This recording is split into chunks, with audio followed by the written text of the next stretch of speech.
Hello, everybody, and welcome to another BTR stream.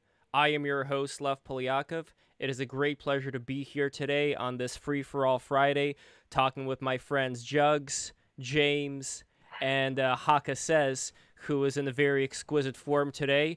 Reminds me of the furry stream that we had a couple of days ago, except that Haka Says' furry form looks like it's got rabies or something. It's just twitching all around. Can you talk a little bit, Haka Says? Depends. What are we going to talk about today? Well, I wanted to first test your lip sync count to see You how just that want to is. play with the furry. I just want yes. Figured I'd change things up a little. No, it's good. I mean, look, the good thing about you is that since you're not a furry, there is less chance that, okay, not all furries, but there's less of a chance you're going to be as thin-skinned or thin-furred when it comes to the Thin-furred. Yes, I mean they have a I lot. like They have a lot of fur, but their skin is not that thick. Again, hashtag not all furries, because there are some furries who Actually, are to great. me, it's hashtag all furries. You just gotta kill them. Oh god, this is just like Geo, and just like lots of cyanide for them. I mean, I'm gonna agree with James on that one. Well, have you guys had any bad furry experiences? Like, I mean, good furry experiences. You've never had any positive furry experiences. This way, I have one guy I'm mutuals with on Twitter, who's a furry, and he's the only one I've ever liked. So he's like one of the good ones. There we go. Yeah, there's always gonna be good ones, and like I say before, I am for a open door for anyone as long as they can vibe with you. So there are certain people who are good furries, but I have noticed that the good furries, they aren't necessarily, and not even all of them, but they're not necessarily part of the furry community. You know, like there are people who just like drawing animal people, like, you know, I come from animation. There are a lot of people who like drawing these anthropomorphic creatures, but they don't really consider themselves to be part of the community. And Well, they're only furries if they want to fuck them. So that is part of it, but again, that's like, see, when you start saying that, that was the point where I think one of the guests who we had there, who ended up blocking me on Twitter afterwards, that was the point where he had to go, and he was in quite the deer in the headlights mode, because he was looking at the chat and he was seeing all the things that people were writing in the chat about him, about the furry culture, and he couldn't take it. His whole face froze and he just got out of there as quickly as possible. That rules. But there was but I do have to say props to Joe Strike. So we had Joe Strike there, and he's a friend of mine from the animation world, and Joe Strike has been a mainstay in the furry culture since, like, what was it, like the 70s or something, like the 80s. So he's what I think they call it, a gray beard, I'm not sure, or like a gray muzzle. I think it's gray muzzle. And that's supposed to be like the old school, you know, old like boomer furries that were around from the beginning. And what I noticed is that in the boomer furry community, I think that they are a lot more like, you know, they're a lot more reasonable. They're not going to get as triggered by the conversation. Like, they may not like certain places it's going. Kind of like the old school gays. Sure, yeah. Exactly, yeah. Exactly. Yeah, I guess you could say that. And we are also joined by Theodore, a.k.a. Crowdfunded Gov. How are you, Theodore? Good, Lev. What's up, everybody? What's up? And we're also joined by Naturally Mimi. Welcome, Mimi. Good to see you again. Hi. So first, I want to go to... Well, here's the thing about Free For All Friday. For those who don't know, we basically talk about whatever the hell we want. And I am going to wait until Geo gets here so we could talk about that statue of the Medusa that they put up in New York City. So we're going to get to the Medusa statue soon enough. But first... Oh, yeah, that Medusa statue? Yeah. I fucked her. What did you think? How was the experience? You know, it was kind of like hentai a bit with all the tentacles. Stone cold? No, it was actually quite warm, surprisingly, believe it or not. Don't believe all the rumors you hear online about Medusa. So She's very misunderstood. I agree. What did they call that But we'll one? get to that later. And what about you, Jugs? What do you think of Medusa? I mean, I guess since we're already talking about Medusa, we might as well start talking about her. Well, I'm Italian, so it's a symbol. Oh, you know, yeah. like it's a prevalent, but I saw this coming like 2 years ago, starting kind of from like the tattoo community, this like obsession with the Medusa head, but the role reversed, kind of like that kind of thing. Chicks, like, you can look it up on Pinterest, you can find a ton of them probably. Women love getting this tattoo because it's like their thing. It's like she's so misunderstood and she was raped, and And I mean, this is kind of an old reply since so many people have already said it, but why wouldn't you have her go after Zeus or go after Athena? Why are you having her go after Perseus, who, even though he killed her, he was not the one that got her in that state, and he was addressing a problem in society. So in a way, like, I don't know if it's intentionally made like that, but it seems almost like this analogy of, yes, this Yas Queen slave fierceness, it's not going to go after the people who deserve it. It's going to... No, it's whoever's conveniently there at the wrong place at the wrong time. It doesn't really matter Exactly. who you are and what you did. And what do you think about it, Mimi? Like, honestly, I had to go back and reread the myth, and like when I read it, I was like, I don't understand what the whole reversal is. Like, if anyone, she should probably go after Athena because she's the one who did that to her, but I guess it doesn't fit the whole girl power, girl boss, Me Too narrative or whatever. So they just flipped it on Perseus, but it's just like, it's like, it's still stupid because he was just doing what he was told. So, well, any kind of myth that's that old, that has that much culture and survives that long, is going to have a lot of different themes and interpretations to it, I suppose. Oh yeah, that's true. One of my favorite interpretations, not necessarily of Medusa, but like of the Gorgon cult, has to do, again, with this process of Kundalini. And I was watching a really interesting video by this anthropologist, Robert Seffer. I don't know who here heard of Robert, but he's this very interesting guy who does these videos, although he takes like whole chunks of other content into those videos. Like the last one that I saw, he took this whole speech that was done by, oh man, what is the guy's name? He wrote Behold a Pale Horse. You know who I'm talking about, right? Nobody remembers who wrote Behold a Pale Horse here. I can't even read, man. Let me look it up. Yeah, you're assuming that we read, Lev. Bill, I know, it's a very bad presumption. Okay, it was written by Bill Cooper. And William Cooper, he was the conspiracy theory-related guy who was one of the people who said that right before 9/11, like, if they tell you that it was done, like, by Al-Qaeda or the Middle East or whatever, don't you believe it? And he was killed shortly after. I also said that before 9/11, but they didn't hear me, so they didn't kill me. Yeah, you weren't as popular. I mean, I think... Exactly. I was in second grade, so they didn't listen to me. Yeah, I mean, I kind of think that this is why someone like Alex Jones, for instance, he's able to keep being here because he's funny and he's a clown. So when people look at him, they do see him as like this clownish performance artist. Like, not the people who are listening to him, like, seriously, but like the people who are watching at the sidelines.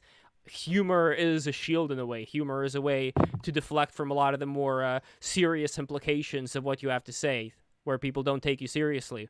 But back to the Kundalini thing, Robert Seffer's video talked about how there were all these various snake cults that existed in parts of India, in Thailand. Like, they still have, for example, a Buddhist temple in Thailand dedicated to the Nagas, like these snake beings that are supposed to reside underground, and how this is also mixed in together with this need to preserve one's precious bodily fluids. So, James, have you ever seen Dr. Strangelove?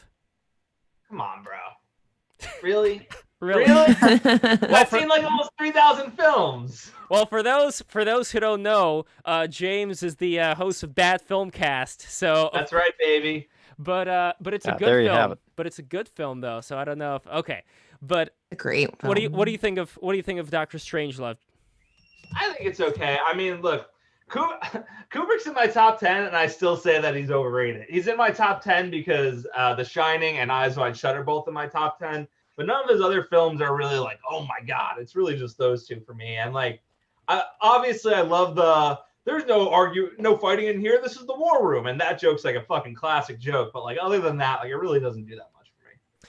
Well, I think that the impression that the audience got from that general was like, oh, what a crazy person, what a lummox, even though he was talking about precious bodily fluids, which is, again, like the whole no-fap, seminal retention, kundalini thing. At this point, like, I still really don't know what exactly is going on, but supposedly you have all these various gurus, these tantric practitioners, and the king of Thailand, who's this, playboy who has sex with all the women he can ever want. And what he did during Exactly. Well, this is what he did during the COVID epidemic. He bought up an entire hotel in Switzerland, and he just placed, like, I think 20. He wanted to bring more than 20. He wanted to bring in like 100 servants and these tantric practicing gals for him to just keep having nonstop sex. But his secret, and the secret of all of these, like the Yellow Emperor in China, or all of these semi-mythological figures who were supposed to live for a long time, was that you have sex but you don't come. So what you do is you're supposed to redirect that sexual energy back into you, as well as kind of vampirizing, kind of like sucking in the energy of the female. So I don't know if anybody here has any experience with this. Like, we may have just permanently edging. Are you serious? That sounds like the worst thing possible. Well, you're gonna have the biggest bust of your fucking of ever after that. Well, supposedly they can do it for a really, really long time, and they let that energy go inside of them, and thus they are closer to becoming immortal. But I don't think it means becoming immortal in the physical sense. From what I got in the video, by immortal, they mean when you die, you don't reincarnate. What happens is that you die, and then you would be able to use all this creative sexual energy to not lose yourself, and to keep yourself as like this one whole spirit that's completely aware of what's going on, that can then go into other realms if need be. So this is why virgins are lit. Well, I guess besides the sexual aspect, the general theme is impulse control, and historically, people with better impulse control tend to end up more successful. True. So or healthier, more successful, able to eat better foods, practice, exercise, study, etc. Well, what about someone like... So I think that's just one aspect of it. Well, what about someone like your boy Nikola Tesla? Like, he didn't... Yeah, Nikola Tesla didn't bother with the women's or the anything, really. He pretty much lived in his work. Yeah, and he also got all there was a quote later in life. He said, Tesla said, "I don't think you can name many great inventions by married men." Wow, that's a saying. But it's people have different kind of legacies. Some people's legacy is in their genetics. Some people is in their work. So, to each his own. I don't know. Now that I think about it, who are the inventors of some things that, we consider to be some of the most important inventions of all time? Were there married men among them? Like, I don't know. I'm sure there were, but there are so many maniacs when you go through the list that it was actually a pretty good aphorism. Yeah, I think the better commonality was a little bit of insanity. Or the level of insanity that makes you creative enough to design new things. By the way, what I want to do now is I want to take a video of you as the raccoon man gasping when you're like, and just take a video of that and send that out to the furry communities. I bet they love that. And we have some comments here. So we have a comment from Kyle Napoleon, who says, "We're edging." Aman Sadhu, who says, "But you will mess up a few times." Oh, well, let's start even earlier. No, it's not. "But you will mess up a few times, and if you go multiple a day, you are a danger of premature bustin'." And Wong Kar-wai Superfan XOXOXO says, "First time I ever came, it just wouldn't stop coming." And Kyle Napoleon says, "I need icing. I need icing on the donut." Aman says, "If you go into trance, FK state after a while, then cardio will cause failure. or a cramp of doom. Kyle Napoleon says icing on the donut.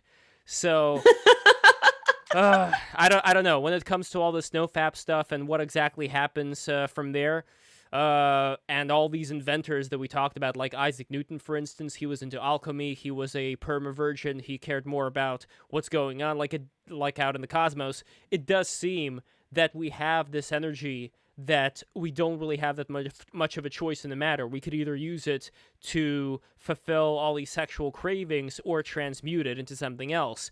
Is there a middle ground here? Like maybe what? I don't think there's a right choice either. I mean, procreation is a requirement for the survival of the species, so I don't consider it a bad choice. It's just maybe not for everyone. I wouldn't say it's a bad choice, but as far as if you it's a common choice. Sure.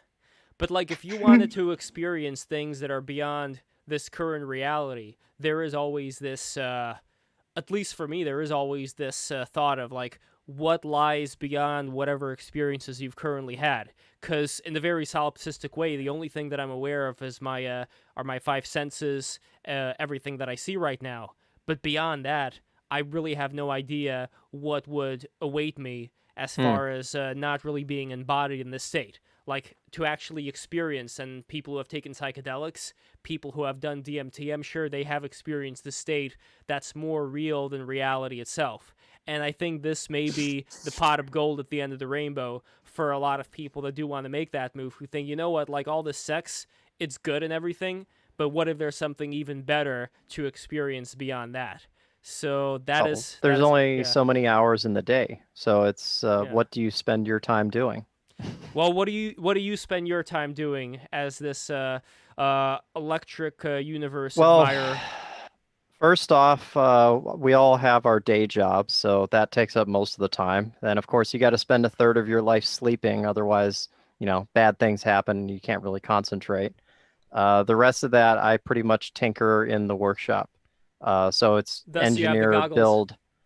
Yeah, you see the goggles there. Is that what we call it now in 2020? Tinkering in the workshop. I think tinkering is a good analogy. The last couple of weeks, I've been working on a aluminum foundry from a propane tank. Oh, it's actually cool. Okay, nice. Yeah, I saw a couple interesting articles, and it was something not that complicated of a build, so I might as well put it together and pick up a new skill. You never know when something like that could come in handy. Well, are you preparing for the future civil war or anything like that? Like, do you have any contingency plans as far as this is where I can go and build my own garden, and this is who I can join up with just in case it goes down? In that mindset at some point, yes. At a certain point, I think there's an epiphany, and you realize that skills are far more important than materials. So the level of the prepper, it doesn't matter if you have 3 years worth of food in an impenetrable bunker. If you don't have a long-term sustainable plan or communications or connections, you're just waiting something out, hoping something will go back to normal. If you have a wide skill set, if you're MacGyver, then it doesn't matter what situation you're in, you can thrive, survive, and probably in those types of situations, you usually become the leader. Well, what about yourself, Theodore? Because you're more in the libertarian front, and people in the libertarian community have been prepping since God knows when. So how do you have things together? I am always ready to bug out of Chicago ASAP. I agree with my compatriots who are very worried about the future. Excellent. And what about yourself, James? Are you going to bug out? Dude, I don't fucking know, man. Everything's gone to shit. I had my phone stolen on my block a week ago. Literally, I was coming home from the bar, and it was 11 o'clock. It wasn't even late, and some fucking dude plucked it out of my hand and started sprinting. What? What city are you in? I'm in Manhattan. I live on the Upper East Side. Oh, man. Upper East Side. I live in like one of the best areas, but not anymore. Not anymore. So yeah, don't you remember? Don't you remember people in the cities? Don't you remember when George got his furniture stolen on the Upper East Side? Thought you should have learned your lesson. How do you get your furniture stolen? It's a classic Seinfeld episode, but he got it stolen by a couple of... That's a classic. You gotta be careful on the Upper East Side, man. Yeah, but that happened, and like combined with like being broke as hell right now, it's just like, you know, it's a lose-lose scenario. The city's a shit. I got no money. There's no money coming in from fucking you know, government because, you know, they're fucking retards and can't get anything together. And the last thing I want to do is fucking move back home. Well, we have 2 comments from Bruce and from Kyle. So Bruce asks if he was black, and Kyle asks if he was a hipster. He was black. He was in a white hood though, so he might have been a black guy posing as KKK. Interesting. So, but motherfucker was fast. So he just swatted it. He just swatted it. Literally, I was and like, ran with it. I was holding it. I was literally a one door down from my apartment. I was almost home. Dude fucking plucked it out of my hand and started sprinting. And I chased him for like 3 blocks before he was like too far away. I'm like, this literally is physically impossible. What were you gonna do when you caught this guy? Really, we got to think about this. I don't know. I was just fucking angry, and I was like hoping, you know, maybe I'd get lucky and there was a good Samaritan or something because there's no cops anymore. And you know, I saw people. I'm like, help! He stole my phone, and you know, of course, no one does anything. But I mean, it's probably for the best I didn't catch up with him because he probably would have had like a knife or something on him. But you know, just in the moment, the action is you don't just let your fucking $1,400 phone go, which I didn't even realize I had insurance on actually, because I panicked. I was like, fuck, I gotta get a new phone. And I went to the 24-hour Apple store, put $1,400 on my credit card for a new phone, only to realize the next day that I actually had insurance through Verizon and was able to get a new phone for $250. So I just went back to the Apple store the next day and returned it. But yeah. You found out the pro tip: just have your friends steal your phone every couple of years. Yeah, right. I don't really like what's going on with New York City right now. Are you planning on moving at any time, James? Dude, it's like where else am I going to go? It's either here or back home. Where's back home's home? Not far. Home's Long Island. But you know, my parents live in a nice area. You know. Oh man, you almost said Levittown, which would be the ultimate place that you don't go back to ever. You never go back. Levittown is where I grew up. That's why I almost said Levittown. Levittown's where I grew up. My family, they moved to Fort Salonga a couple of years ago. Yeah, if it was Levittown, it'd be like, you know, definitely never ever. Wait, what's wrong? What's wrong with Levittown? Could somebody explain? It's not terrible. It's just like white trash. It's like so. You know, Levittown is one of the original like post World War II boom towns. It basically created the formula for the modern suburbia that we live in, and it's just like the most boring like town you could possibly live in. It's like the history of the suburbs. You can't talk about it without Levittown, and it's like, why would a normal adult who doesn't have 5 kids and a backyard want Levittown? It's like, why would you go live somewhere that's boring when you can get your phone stolen from you on the Upper East Side of Manhattan? But like honestly, that's super exciting. I love fearing for my life and my property when I'm walking on the street. the main thing for me really is the fact that like I have so much shit in my apartment that it would just be too much of a fucking nightmare to try and go home. It's just not like, you know, I don't know where I'd put everything and just, you know, it's just not happening. So, and to move would be awful, and then to move out eventually, it's just like, it's just too much of a hassle. That it's just like, what the fuck am I gonna do? I can't do it. Well, why don't you move into the country? Like, we are just joined right now by Aryan Cowboy, who I assume does live more in a country-like setting. And the more I look at it, the more I think that if you live in that kind of environment where there aren't going to be all these people around, you're going to feel better, you're going to wake up, you know, just breathe in the fresh air, and like, why be a bugman rat person living in the city? It's over. I mean, well, one, I don't like driving. I don't drive. I don't have a license. I'm 26 years old, no license, don't need it, hate driving. But besides that, it's like all my family and friends are on Long Island or the city for the most part. So like, I'm not moving far away from them. I'm already like depressed in my apartment alone because my roommates moved out. One of them just, you know, was a kind of a crackhead, and the other one is one of my best friends, and he moved back to California. So like, other than that, you know, I have no one living here now, so it's not like I'm really seeing people all the time. Wait a second, are you saying no driver's license or no ID? Like, are you off the grid? No, I I was like, that'd be awesome, dude. I live in New York City. I don't have an ID. The government doesn't know who I am. You know, I'd be like, whoa, Get paid in whoa, Bitcoin. okay. Becoming imperceptible. Hey, Gio. Hello, ladies. Oh, sorry, I was going What's through going the on, Val Gio? Venus bit. Actually, Lev, if you could play the Val Venus theme, the where it's like the dirty jazz music, that'd be Yeah, dude, There that's you old go. school, buddy. That's the like Attitude Era, right? yes, exactly. Oh, that I grew up on that, man. I love that. I gotta figure out how Choppy choppy. I would play it, but I gotta figure out exactly how you play music so I'll hear it at the same time. Otherwise, it's just like blindly putting in the track into OBS and not really knowing what's gonna happen. So one geez. day, Yeah, we one haven't day, gotten that. We yes. haven't got there yet. Plus, I don't even know about the I made- copyright. I made the mistake of one time asking Levin Jules to play a clip, and it was a half hour of disaster. So move right past that. Yes, and I also tried playing the clip from Roadside Romeo. I mean, speaking of furries. By the way, Gio, do you notice that we have a furry on the stream right now?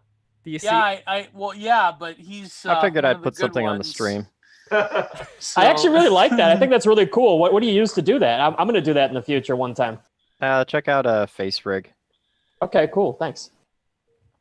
So, Gio, can you talk a little bit about what happened yesterday? You are, I think you may still be in a state of high from the experience. Yeah, I don't even know what happened yesterday. My God, it was just it was something else. Yeah. So it was amazing. Yeah, it was great. See, I don't really know what to say actually, other than it was like we went on a journey, and I always like when a live stream is like that. You know, when you connect with people that usually wouldn't be in the same room together, well, virtual room, whatever. But it was nice. I liked it. We should do it again. And I don't know what to say. See, like again, I'm shocked. I'm like out of my mind right now. So, what are we talking about? Medusa? Well, yes, we are definitely going to get to the Medusa, but I wonder how much. I wonder if this Halloween you'll have like e-girls and baddies on Instagram. They will be split between a Medusa costume for Halloween or like a Ruth Bader Ginsburg, like a sexy Ginsburg costume, or maybe they'll combine both. They'll have like some digital artist will do like a Medusa Ruth Bader Ginsburg. She's like, actually, no, I think D's Illustrations did that once, if I recall. He before he died, it was like Ruth Bader Ginsburg, but like with a Medusa crown. Or was it Ben Garrison? I think it was D's. By the way, shout out to D's Illustrations. I can't believe he died. My God. R.I.P. And by the way, you know how he died? By the way, how did he die? How? Well, okay. Usually like skin cancer is like the most treatable cancer, right? But he died from it because he refused to seek medical attention because like he believed that like skin cancer is bullshit, you know. So very on brand for D's Illustrations, but R.I.P. He was one of the greatest. So wow. Yeah, how's everyone doing? By the way, how's everyone? Doing good. And by the way, here's some comments from Alexander Bard from about yesterday's stream. It was awesome. Where did you find these guys? Joel Davis and Gio were certainly souls of the same source. You have no idea how grateful I am to be a part of this. So, wow. And like I sent you, he's very excited about speaking with you, Gio. So, oh wow, this is a great step. We all are, Gio. Yes. This is a common experience. I can't believe. Oh, I feel like I'm a somebody now. Yeah, you are, dude. You absolutely are. Oh, we got Aryan Cowboy. Nice. Yeah, what's up, buddy? We got all the friends here. Yeah, Theodore, that's the best voice for radio I've ever heard, by the way, Aryan Cowboy. Oh, yeah. Holy smokes, man. Thank you. And we got Hotep Sophia. How are you? I'm good. I'm coming live from the kitchen today because I didn't finish my cooking. So what are you cooking? be? Sorry. Yeah, but usually I finish my work before I actually hang out with you guys, but it's taking much longer today than usual. So what are you making? Live from the kitchen. I had to bake these cookies, and then I made chili.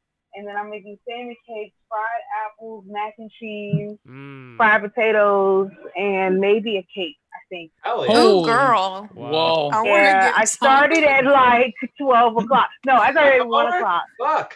So, yeah, it's a lot. Sophia, make sure you brought enough for the whole class. Oh yeah, well yeah. I mean, I'm from the country, so there's always like more than enough. That's not the problem. Baby. The problem is it should have been done by now. I'm not close. Sounds so good. Amazing. Yeah, I only had some chicken today with some grapes. I like that combination, by the way, chicken and grapes. I think they work really well together. And we also have Pamad coming in right now. So Pamad, you are also from the Kaliak community. I'm not really sure what is happening right now with Kaliak. Like, their board is still kind of weird with all those little integers instead of the names. But I think that Kaliak has been a very instrumental community for BTR. I would definitely say that we are Kaliak adjacent. And I'm not really sure how many people are a part of Kaliak right now in comparison to, like, I don't know, like the furry community, for instance. You know, probably a lot less, but what they don't amount to in numbers, I think they more than make up for versus the furry community in spirit. So I just I just want to say that I'm very grateful for such a community to exist, regardless of whether we agree or disagree. It's a very important thing, I think, to see these kind of communities sprouting out on the internet, because I do notice that people out there are, you know, helping each other discover different things about life, different things about themselves, and Pamad is just connecting to audio right now, and we shall hear from him very soon. For anybody who happens to be new watching this Free For All Friday, don't forget to subscribe to our channel. And by the way, Gio, we have grown so much over the past day from the last stream. We started at 1,645 in the morning, and now we are at 1,720 subscribers. Wow. Whoa. Nice. Good job. Thank you. So that's what it takes, really. It just takes bringing in all these internet titans like Logo Daedalus and Alexander Bard and like all these amazing people to talk. But anyway, we're gonna have more. Yeah. We're gonna have November. Eggy. We're gonna have the one and only Eggman. Eggy. That's gonna be amazing. Eggy. Does he prefer Eggman or Eggy, by the way? What's his favorite? Either way, he's a cool dude. It doesn't. But I notice I've seen some things on Instagram and elsewhere with Kaliak. It's really incredible how the community has managed to inflict mimetic contagions throughout all of the internet. And some of the posts they get is just wild. Some of the interaction, like they're totally like mind fucking these like e-girls and normies. It's amazing. I can't. It's something else. I think that wow, yeah. I have no high words. class I trolling. always have to Next level comment when trolling. people like comment on something Sunny says like in a serious manner, like no, please don't take this seriously. You're getting ready to get your feelings hurt. Whatever they are, it's going to be extremely painful. So let's just not take this seriously, please, because normies are super. I think like the whole midwit, topwit, midwits are extremely angry when you like challenge their thought process, and so interacting with a person like Sunny specifically kind of makes people crazy because they have a certain way of organizing the world, and then when you have someone basically turn that on its head, I've seen it like in different threads, and it's actually quite it's sad, but it's amazing at the same time that somebody can be, if you just take somebody one standard deviation outside of their typical thought process, they literally lose it. Like they can't even figure out how to organize themselves anymore. They just I don't know how else to describe it. It's unbelievable. Well, it's like, Pamad, can you speak? Can you hear us? Can we hear you? Can you hear me? Yes. Is this your first Hello? appearance? Hello, yes, we can hear you. Can you hear us? Oh, okay. Yeah, you guys are good. Is this your first appearance on the BTR stream, by the way? No, I came on the first astrology stream, but I was mostly quiet. I was listening. There we go. But it's great. But It's then great to have you back. Look around for the first. Oh, thank you. Honestly, sometimes it's hard to remember that you're allowed to participate and you forget that you're actually on a stream, not just listening to a podcast. Yeah. Yeah, I get that. I do that all the time. Like 10 minutes, I'm like, I haven't said anything, and I should have said like 8 things by now. I'm just gonna keep listening. Sometimes I get It's caught kind on of your weird 'cause words. it- It's like I'll have nothing to say, and then I'll get asked something, and I'm like, oh, I have something to say. It was like I yesterday. Oh, go ahead. I was just gonna say I just have nothing to contribute because like the stream made me realize I'm freaking retarded. Oh, what are you talking about? Big Oh fucking my mood. Welcome to the club. It was like yesterday when Logo and Alexander were going after each other. I'm like, oh god, it's already started. But Well, you guys were even starting before the show began. You were doing a pre-show in a way, talking about all this philosophy stuff, and I don't know, like. See, here's the thing though, like about Logo. Here's the thing. This is why I truly believe in Logo Dallas, because he's like, he knows that he's an asshole and he knows he's a contrarian, but like at the end of the day, I think deep down he can truly laugh at himself, and a man who can laugh at himself is a good man, in my opinion. But like that one moment where all of us were like, when it was response to Jugs, where Jugs like, what do you even believe in? And everyone's like, I don't think he believes in anything. So, There's the problem of taking life too seriously, and then there's the problem of not taking life serious enough. Yeah, exactly. Yeah. Well, I don't care how anyone takes anything. I'm sorry, my dogs are barking a lot, so if you heard that in the background, but I just, leave other people be with the way they take things seriously, like, I don't know. Just shitting on everyone for caring about things all the time is like... Yeah, like furries. Why are we always shitting on the furries? The Oh, furries, God. they take it very seriously. Well, that's They got a huge target on their backs. The furry stream, it could have went way more vicious than it was. But I don't know. It's yeah. I was too scared to watch that one. Was it a breaking of bread? In some Breaking ways, bones but then at the end it was from the kind sound of of it? ruined by the one furry. So Yeah, I mean the one Breaking furry. of hymens. Well, the one furry. breaking of hymens, breaking of knots. What? Well, that one furry, he went away pretty quickly, so we were left with a good audience. Wait a minute. Did I just say no? I'm too quick for this stream. Oh god. But I want to do a Sonic the Hedgehog episode coming up real soon, where I can just grab all Please. these. Yeah. You have to have Yes. Terrence on then, Lev, if you're doing Sonic. You have to have Terrence on. Terrence, who is Terrence? From one of my co-hosts. McKenna? At Filmcast. Oh, excellent. I will. Okay, I will. He's the resident fucking Sonic guy and has met Chris Chan and has been emotionally scarred by Chris Chan. How was he I think I scarred talked by? about it. How was he scarred by Chris Chan? Didn't I talk about this last time? I don't think so. When Oh no. when he met Chris Chan at a con, and he said that Chris Chan smelled like a combination of shit, piss, and cum. Oh my God. Oh, bro. My friend, one of my good friends, Julia, go follow her on Twitter. She's an amazing digital artist. She also personally met Chris Chan at a con, and she did say that he smelled like death, like dead body smell. So I mean, it's pretty on brand, It's just doing his thing. Well, it kind of reminds me of the Agori tribes. I mean, I don't know if this can necessarily intersect together, like Chris Chan reminds you of the Agori.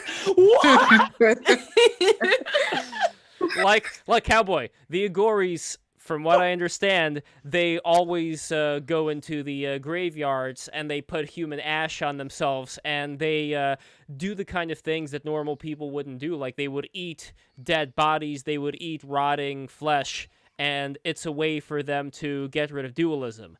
Now, I'm not saying that Very Chris Chan-like. Well, I'm not saying Chris Chan The is dimensional aware of marriage. it, but do you think in a certain way Chris Chan would play kind of like the role of the holy fool, even if he may not realize it? I don't know. Probably. I don't know Do you what think his you could ever intentions get him are. on the stream? That's the thing, is it's hard to judge what his intentions are. So I mean, I guess by some people's definition, like, yeah, I suppose. I mean, not really for himself. Like, he may not even be aware of it. But the fact that Chris Chan... Oh, like he's doomed to it? Yeah, like he is the most documented person in history, I'm pretty sure. And that is very holy fool energy right there. Yeah. And that people are just gathered together watching this person, you know, take two of some of the most autistic brands in existence. Because when you think of Pokemon, by the way, like the creator of Pokemon, he, I believe, is also autistic. He used to spend his youth collecting all these bugs, and then he figured out that you can make a game out of this, and he got his friend Ken Sugimori together, and Ken Sugimori drew the Pokemon designs, but he himself, like, I believe his name is Satoshi Tajiri. If you, like, look at him, he's kind of like, he's kind of creepy, you know, like, he doesn't seem to be all there. So I think that there may be some dimension of autism that Chris resonated with when it came to Pokemon and when it came to Sonic the Hedgehog. And then he just, you know, merged these two columns of energy together into one and transmuted them into the Sonichu form that so many people resonate with. And I think that there may be something there as far as people wanting there to maybe even be a dimensional merge. Like, people laugh at him, but at the same time, I think that there are a lot of people today that would just love to, like, if you ever had a dream that's like a video game, I'm sure there will be people who would just love to live in that kind of environment just because of how much it sucks now to be in this real life in comparison to their, you know, comfy childhood. Right. Like an eternal childhood. Like who? I think that's a particularly millennial pathogen. I don't know. I think like millennials, because we were like the middle children of like between the like before time and the internet age, and so we have this like nostalgia for our childhood and everything about our childhood, and it's like this real Pre 9/11. Yeah, pre 9/11 sickness, really. I've often said, if you remember a time before the internet, you are a different breed than most. Yeah, no doubt. it was a different world. Yeah, for sure. Yes, Yeah. Back in my days. it was. Back before you got mail. Back in my days, our computers only had 4 colors on them, and 2 of them were black and white. Yeah, but like a lot of things stayed the same, really, because even before computers were networked, or even before there were computers, there were like, you know, electronic engineering students like stealing telephone line insulators and getting into trouble, and but I think those were the same people that like made hacking communities originally. I think the gap though was that originally when the internet existed for quite a long time, but it wasn't easily accessed. So for a while, the only people that could get on the internet were the ultra hardcore geeks that were, you know, clever and, you know, skilled enough to be able to get there. Yeah. Once it became open to everybody, well, as we all know, the world quite changed. Yeah. I have a question. Oh. Go on. Yeah, go ahead, Mimi. I was gonna say, because like I'm 22, so like I'm obviously gonna sound like a retard. But like, Don't worry, I sound like a retard every time I open my mouth, so you're good. I was gonna ask. Okay, so how old were you guys when you were able to like just access like random sites on the internet? Like, you know, when it was made public for everybody. 11. 6. It was about 1996 to 2000 was when the whole thing really started taking off. Okay, that's between when I was born. I was born 97. And I was like 14. I was first using the internet when I was like 8 years old, so it must have been 1998. Yeah, I was born in 97, and like I know a lot of kids, I guess people my age who grew up between 96, 97 to 2000. We're like in this weird segment of generations, because like it's like part of my childhood. I remember like there was basically like we were all outside playing, and then somewhere like between the last couple years of elementary and middle school, boom, everyone had a cell phone, everyone had a laptop. Honestly, Yeah, I was that was pretty much late same, to yeah. it. Like I didn't have my own laptop till I was like 13. Yeah, the pre-cell phone days were really interesting. It's kind of a surprise anybody managed to meet up in a public place. You know, you say be somewhere at a certain time and actually understand. Oh my God. Yeah, I talk about that all the time. How in the hell did anybody meet anybody or get anywhere on time? How did any of this work before the computer just told you what to do? What about maps? How did people get anywhere? Like, can you? I remember actually having a map book that I would pull out and like. I'm not that old, but my grandfather was into maps, and so I remember a map book. But like even the pre-MapQuest days, which now no one even remembers MapQuest and the Garmin's and all the GPS you had to have in order to just like go anywhere. I just, it's amazing actually. There's like a lot of used to like look up MapQuest directions when we'd go to shows like outside of the state or like you know within the state. But I don't know what we did before. Before that, it was just like people just knew where to go. It was weird. I don't know. Magazines. We have lost go our to the sense record of store, like. pick up a flyer. Yeah, and the big question was, how long do you wait somewhere? You're supposed to meet somebody at 7 o'clock. How long do you wait till you leave? 20 minutes, or else you get to go out of the class because if the teacher's late for 20 minutes. That's the law. I know it. I remember being in school praying that the teacher didn't come in till like 30 minutes after so I could eat out of class.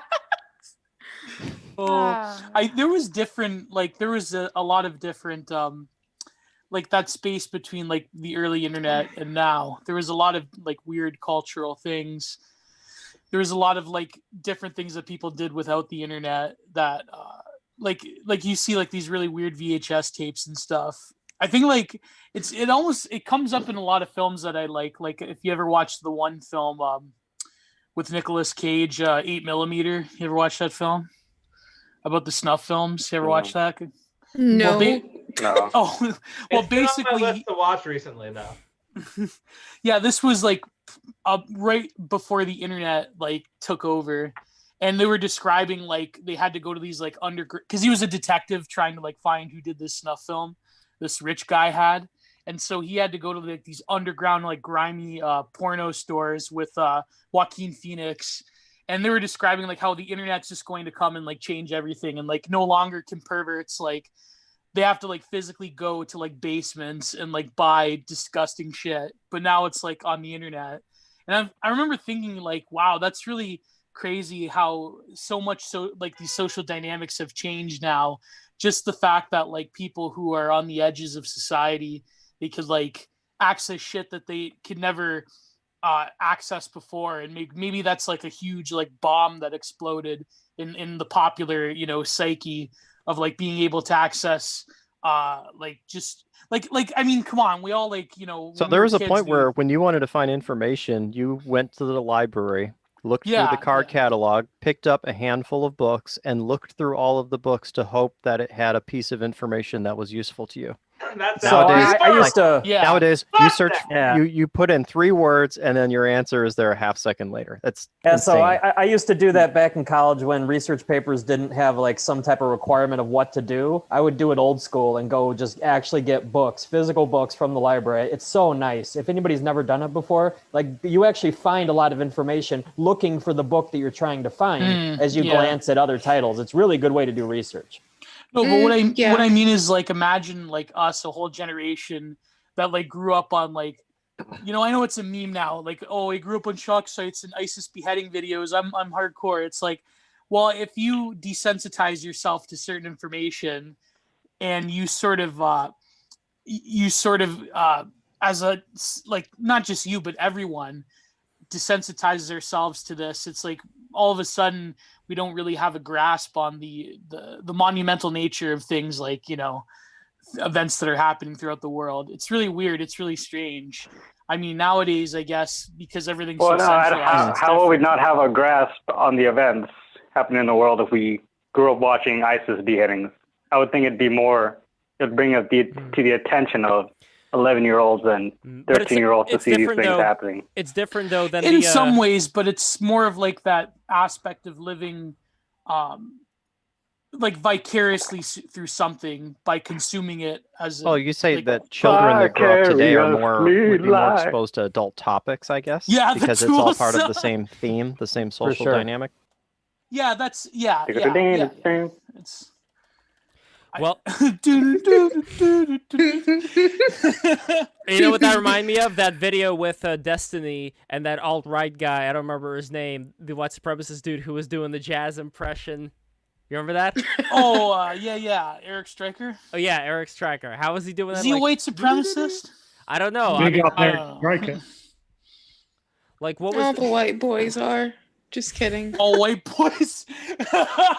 It's true. It's like I talk to one and then I just go on their profile and I see something sketchy and I'm like, hold up. What's going on? You're absolutely It's got to be white. I feel like that debate would have been better, but like Destiny's got some kind of weird like mind tricks when he's debating people. I don't know. The way he talks, the way he's like so enervating when he talks, like he fucking rapid fires at you. Like imagine if Destiny was on the BTR stream right now, what would happen? Like God. I don't even want to know. When it comes to someone like Destiny, I'm not sure if things are going to be done in the spirit of understanding each other mutually. It's more like he's a professional argumenter. He just talks past everyone. And he would I love when he just get bullied by the chat. That's how they do it. That's how all bread tubers do it, like Vouch and Destiny. Like they talk about how you're not arguing a good faith, bad faith argument, but it's like, what the fuck do they do? Sorry, I didn't mean this to become like a bash bread tube stream. Although more like let's say it's talking more about the tone rather than the content. And by the way, I was gonna say more like bread line tube stream. Get it? Bread line tube. We also have a comment. We also have a comment from Kyle. From Kyle Napoleon. Geo saying this as I'm looking at the beheaded Frenchman in Paris. So that's actually something I wanted to bring up. Oh, that happened. Yeah. Well, yeah. What, that just happened? So there was this French teacher who I believe was talking about and showing examples of photos of the Prophet Muhammad that were done in not such a nice way. And I believe the father of one of the kids went and beheaded him for insulting the Prophet Muhammad. And there's this photo that's online. And there we go. So people are seeing it for the first time, even though beheadings, I mean, in terms of Paris, maybe we compare it to historical. So let's say World War II, which was massive, epic. There was tens of thousands of people dying every single day. But from a photographer standpoint, from a movie standpoint, we weren't really exposed to it. It was somewhere else. It was away from the country, out somewhere different. Now, when anything happens anywhere in the world, it's there. You can see it directly. It's a very different dynamic, I think. I don't know what that means, though. Is that sort of like a Baudrillard, the Iraq War, or which war never existed, or never? Gulf War One. Yes. Yeah. Oh wait, by the way, Closington, can you introduce yourself? You are a newcomer to this stream. Oh, first time on the stream, yeah. Yeah. Well, so I was just minding my own business on Twitter. And your boy over here said, what was it? Like, would I want to come onto a stream within an hour? That's pretty standard, yeah. Yeah, I mean, hey, I'm all for it, but I was working overtime that day. So I said, when's the next stream? He said Friday. Now I'm on here. I'm something of a neo-reactionary sort of YouTuber in hibernation. But by that I mean I used to make videos. I will sometime soon. I don't know. I'm getting back into the swing of the whole live streaming thing. So, well, we were having a conversation before with various people. Man, see, now my memory is so hazy because the video we did yesterday with Alexander Bard and Logo and all those amazing people. But no, the video that we did before, I don't even remember. What was the video? Geo, help me out here. It was monarchy versus absolutism versus libertarianism, and that was a good one. Yeah, and we had who did we have on? It was Charlemagne, right? Charlemagne, yes. Yeah, that was great. I was on a 4-hour drive and I listened to it the entire way. It was amazing. Oh, awesome. We had Theodore? We had that bloke called Jesse on. I thought he was pretty good. Yeah. And the bloke, it was good. It was like less. It was more friendly than I thought it was going to be. So that's pretty good. Yeah. It was very amicable. Geo, if I'm involved, there will always be agreement by the end of it. We are not here to make enemies. We're just here to identify. We're just here to identify where do we have differences in thought and why. I mean, the idea of like getting angry at each other is so silly, isn't it? It is. Yeah, it is vastly. I think this is the spectacle of it is certainly us. It's when you're talking about the spectacle of like internet blood sports, but when it comes down to like the actual brass tacks of it, I think that debate, like let's face it, debate is fake and you know what else. So it's a sport. Absolutely. Yeah, it's a sport. It's a sport for nerds. But that's but yeah, about Baudrillard, about the Gulf War I. It's also, if you ever read Paul Virilio also had a book where he talks about how the Gulf War I was like an information war because they really they destroyed Saddam's communications capacity, and like they had this like sophisticated computing technology. Well, for the early 90s, obviously, but like they basically it was like this cyber war, and it was like this really sort of like almost like you could say it was the first cyberpunk war. But I mean, predicated on speed of technology and the communication. But it's like nowadays, I don't know. It's like when we see this dynamic of like speed and technology, but yet we still have like acts of terrorism that are very like small scale. Like this really goes into like the jihad versus McWorld thing. Like, I don't know, maybe in the future there will be like some kind of like, I don't know, romantic cyberpunk hacker terrorists.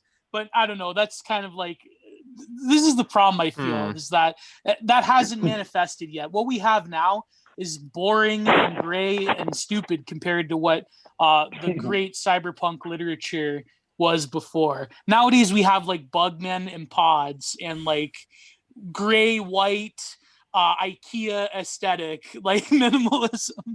We don't have like these giant, well, I guess in Asia they have giant megacities that almost look like that, but I don't know.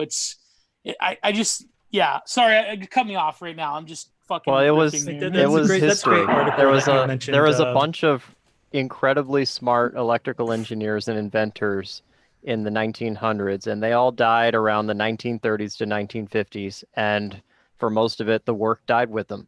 There was nobody picked up the torch, nobody continued the trend or pushed in that direction. It all went to the Einsteiner territory of the billiard ball atoms getting smashed together.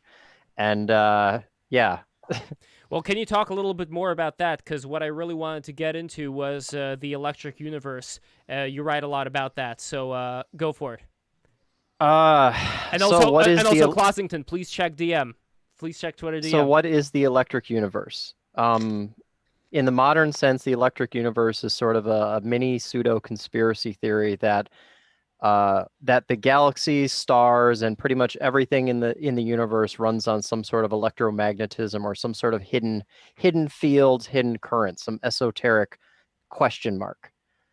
I guess it's nice to step back, is that basically from the discovery of electricity, not talking about the discovery of amber static electricity, but when it went to Benjamin Franklin, or not Franklin, the key. Damn, it was Franklin. Yeah. From the discovery of electricity coming from the clouds and Alessandro Volta and the stuff in the 1600s and 1700s, electricity became this thing that was sort of magic.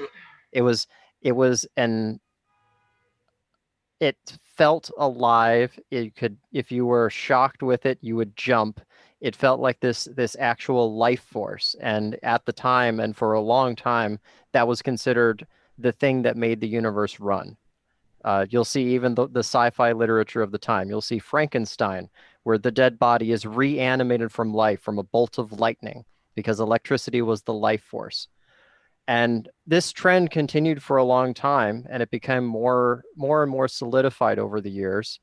Better mathematics, better coils. I'm condensing a few hundred years, but essentially we started being able to build machines that were electrical around the 1800s, 1900s, building motors, coils, generators, light bulbs, all the cooler stuff, the stuff we see of electricity nowadays. And the formulas and the math started getting developed pretty well, but the problem was there was sort of a counterculture or a counter community that was based more in the realm of physics and we'll say an anti-electricity team. And that team had made quite a bit of head round, and a lot of university professors and stuff. This would be essentially the Einsteiner. It came into this thing of the Einsteiner move versus the heavy side view, or the electrical view versus the billiard ball view of reality, not just Earth, not just everything, but it was sort of the question of there was two different possibilities. It was either that we have matter, we have atoms, matter, subatomic particles, and these subatomic particles mesh together and create these things that we call electricity. Now, at the time, there was the opposite view, that electricity is the fundamental view. And with dielectric fields and magnetic fields, the complex interaction creates these things that look like atoms and these things that look like subatomic particles. So essentially what happened was all of the people that were doing those great things, Tesla being, of course, the most popular, but there are lots of others that contributed huge efforts. But when they died, the universities didn't really carry on much of the tradition besides what they needed to, enough to get the light bulb running, enough to get the outlet working, to keep the grid running. But they sort of delegated it to this little fringe thing, this little byproduct of matter and subatomic particles was this electricity thing. There were no fields, there was no underlying principle. So what happened was, it makes sense how this was the electric universe of the day, which was electricity being the fundamental force. Post-Einstein era, that sort of went away. So all you have is gravity, magical dark matter, and other things that sort of try to fill in the gaps, but not quite. They try to, how do you say it? They try to build a system missing some tools. I don't know how to phrase it, but this is the electric universe as it's seen today. Why are so many mainstream physicists against this? Or at least I assume that a lot of them are against this. I think one of the reasons it's not taught. It's taught in a very specific way that marginalizes the importance and existence of electricity. Is that if you teach it as atoms first, electricity later, versus teaching it as electricity first, atoms later. So when you see it from the wrong fundamental perspective, you're sort of mind blocked. There's this mind virus, and you can't see things in that other perspective. And when you see things from that other perspective, all of a sudden a lot of questions start becoming answered. I think that Einstein also, he basically said, well, he did explicitly say that the ether does not exist. And the ether, can be defined as a luminous body of light through which light waves travel. The historical definition of the ether is the medium which conveys light. So basically, this is the thing that light travels through. If we're talking sound, we're speaking. The air is the medium that our voice travels upon. This is the vibrations and the pressure waves that travel across the air.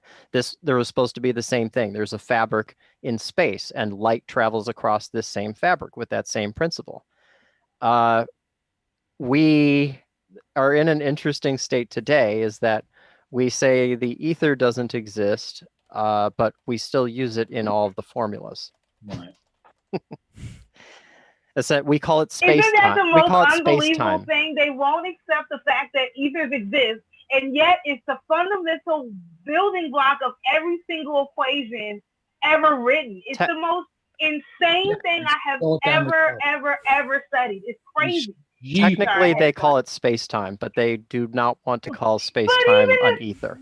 Space-time and the ether is not even quite exactly the same. It's just they don't really want to actually delve into the spiritual side that could be literally easily connected to all of it. Instead, they'd rather just relegated it to like whatever they could physically describe, instead of like being literal and including the fact that there's a spiritual side to like the way the universe operates. It just refused to incorporate the spiritual side, and it's so frustrating as a observer. I'm not a person today, but it makes sense from a perspective though, because as a scientist, you want to be able to know everything, and if you have a system that is so complex that you can't possibly understand it, the mind boggles.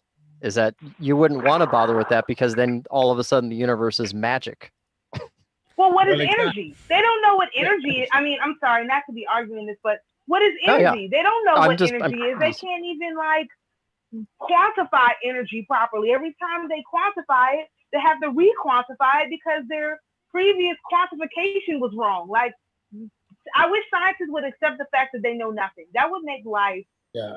They're not as humble as they should be. Yes. Masturbatory drug addicts, like they're addicted to materialism to the extent which they will literally go through the most mental gymnastics in order to ensure that they can't talk about metaphysics. Well, we have a comment from Thorsten Flink. I think that may be a Swedish name. Like, I'm trying to figure out who are the people that we're getting from Alexander Bard. And that does sound like a Swedish name anyway. And please confirm, Thorsten, if you do come from Alexander Bard. Anyway, he says, nah, it's not electric, LOL.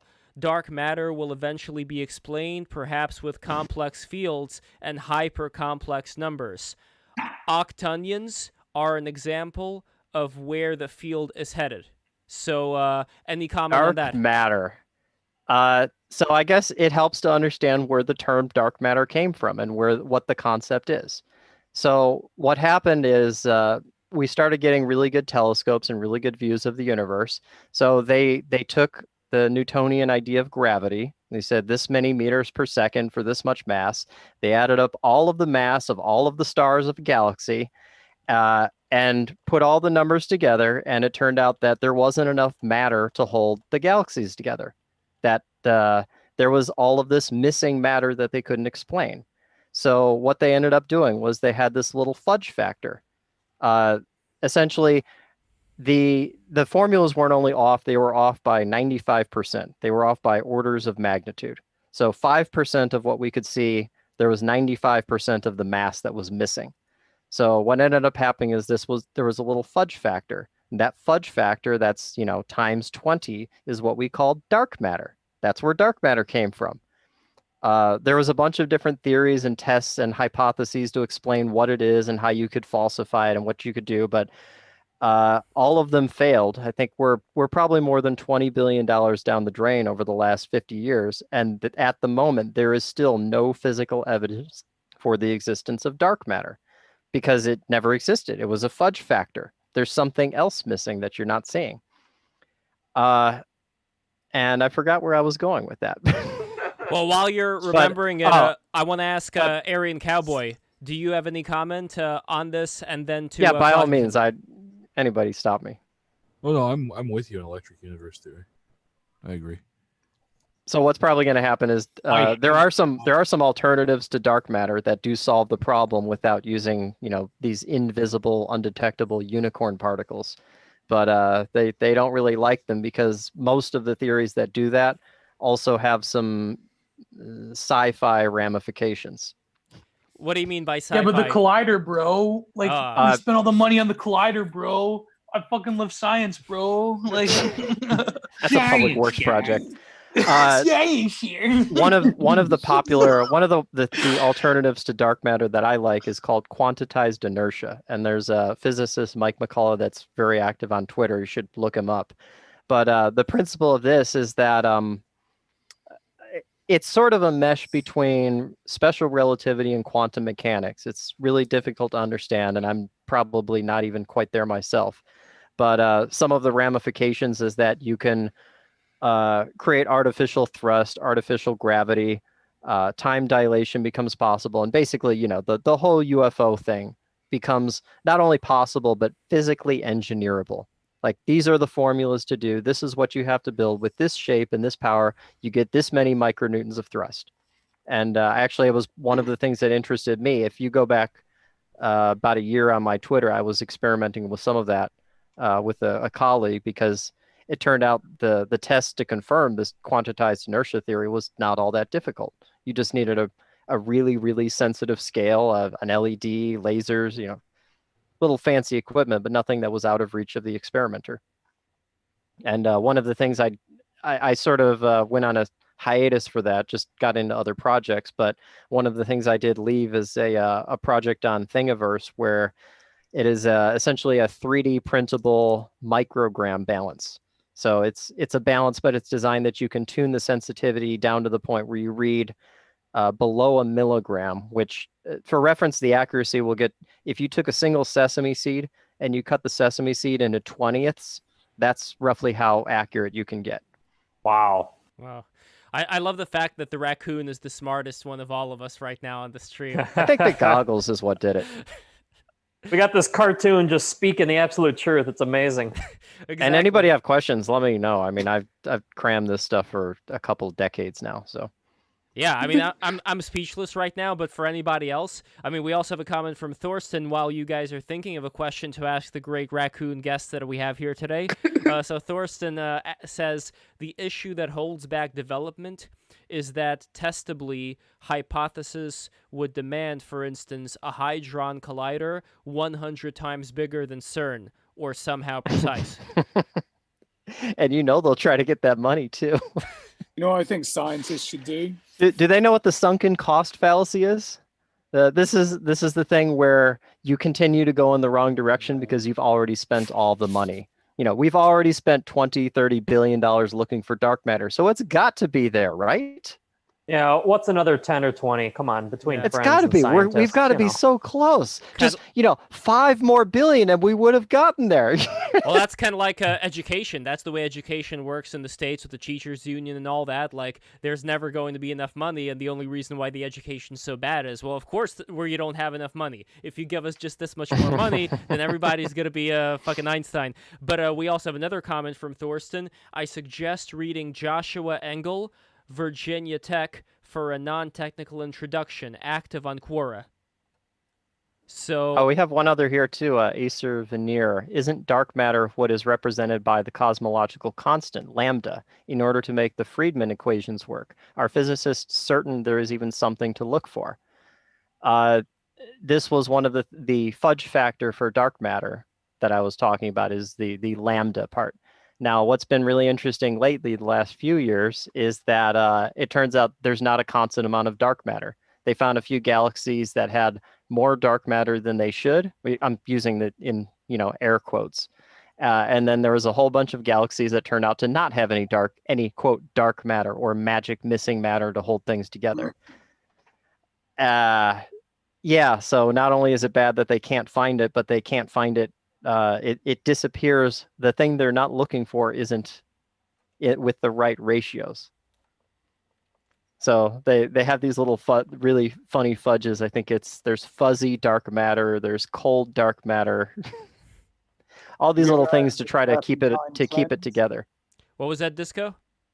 Have you ever heard of the turpentine cleanse? Have not heard of that. Right. So this is something all scientists should probably do. It's when you drink a teaspoon of turpentine and let the poison eviscerate all the worms in their gut. So maybe it might improve their intuition, so they won't have to rely on their stupid scientific methodology, which they don't even use. I think it's good to understand why, or exactly how the process, why dark matter survives. Is that if you look back on history, you look at the geocentric universe model. This was the model of antiquity, that the Earth is the center of the universe. The sun revolves around the Earth, the moon revolves around the Earth, all the planets and stars move around the Earth, and the Earth is in the center. So this was the common view for thousands of years. But it wasn't just the common view because the dumb spiritualists. We actually had mathematicians, we had astronomers, we had an entire system built around the geocentric model that was accurate. They could actually predict the motions of all the planets and the stars and the sun with incredible accuracy, with the Earth as the center of the universe. Yeah, the Chaldeans could predict. It wasn't until like post Galileo that they had telescopes that were starting to get accurate enough that they could see, once in a while a planet would move the wrong direction. It would go a little spirograph shape. So what happened with the geocentric model is they started creating these epicycles where the planet would move in this little circle shape, but then there would be a circle within the circle. And then it turned out there was another circle within another circle. So I guess the point was that when the geocentric model was finally disbanded, when people finally gave up on it, it was still incredibly accurate to the point where we could use that model today to launch probes to other planets with it. I mean, even being completely wrong, you can still have very good falsifiable predictions. It's kind of crazy how the world works like that. Yeah, that's quite something to think about. I mean, that's why I don't like the idea that a lot of the I fucking love science people have, where they see this linear progression, where right now we are at the most progressive time and everything before that was horrible. I mean, I don't want to take the other view either, that everything was great back then. I don't want to look at it through rose-colored glasses. But, like, this actually goes back to what we were talking about the monarchy thing. Like, and this is something that I want to ask to everybody here as well, would monarchies have maybe, like back then, like in the Middle Ages, maybe other than, let's say, having these organizations that torture people like the Catholics had the Spanish Inquisition. I mean, sure, that was, pretty bad for the heretics and all that. But in general, if you're just living your life as a peasant or whatever in Europe, how bad were things? I mean, there was like the childbirth deaths.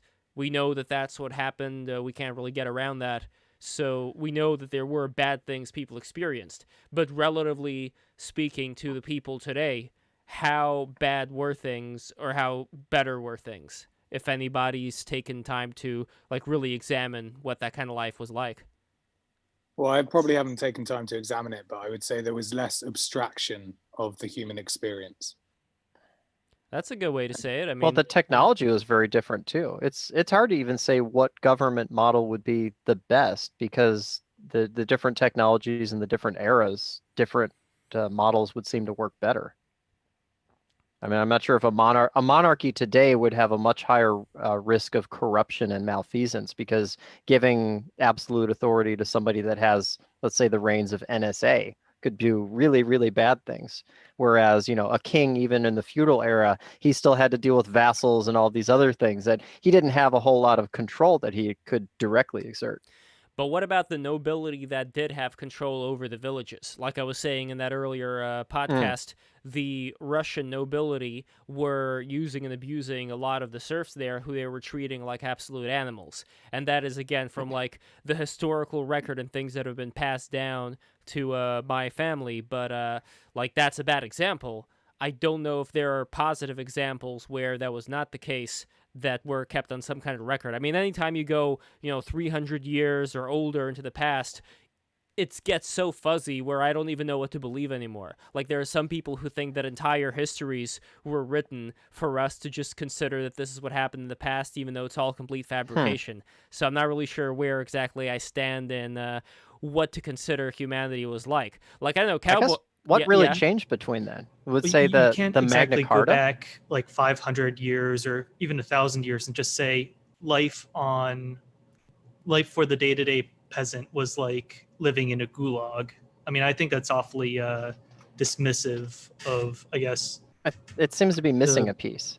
Is that historically, I mean, before the idea of the Constitution and rights, it's the concept of human rights and individual rights didn't really exist.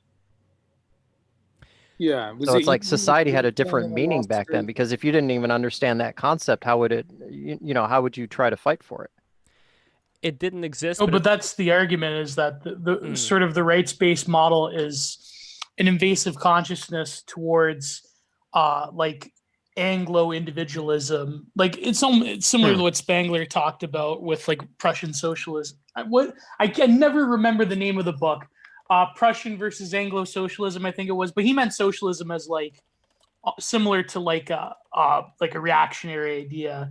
Like basically the rates-based model has really torn apart what the communal understanding of different civilizations were back before, like, Enlightenment liberalism spread, quote unquote, human rights to the world. But nowadays, I think the good argument against, like, I don't know, sort of any reactionary worldview would be, how do you get back to that sort of model of things like duties and dignities and other sort of beatitudes that weren't necessarily predicated on a substance called human rights that people think are this like abstract quantity, this like hypostasis that you give to people. And it's like, it's like different foundations, right? Yeah, like, you know that meme where it's like the more like what was it? The more money you have, the more capitalist you are. The more racist you are, the more fascist you are. Yeah, it's like the more rights you have, the more gooder you are. Like, but even without the rights, we could have like a we could have a situation like in Kurosawa's Seven Samurai, where you had these thieves that were coming over on a monthly basis and raiding the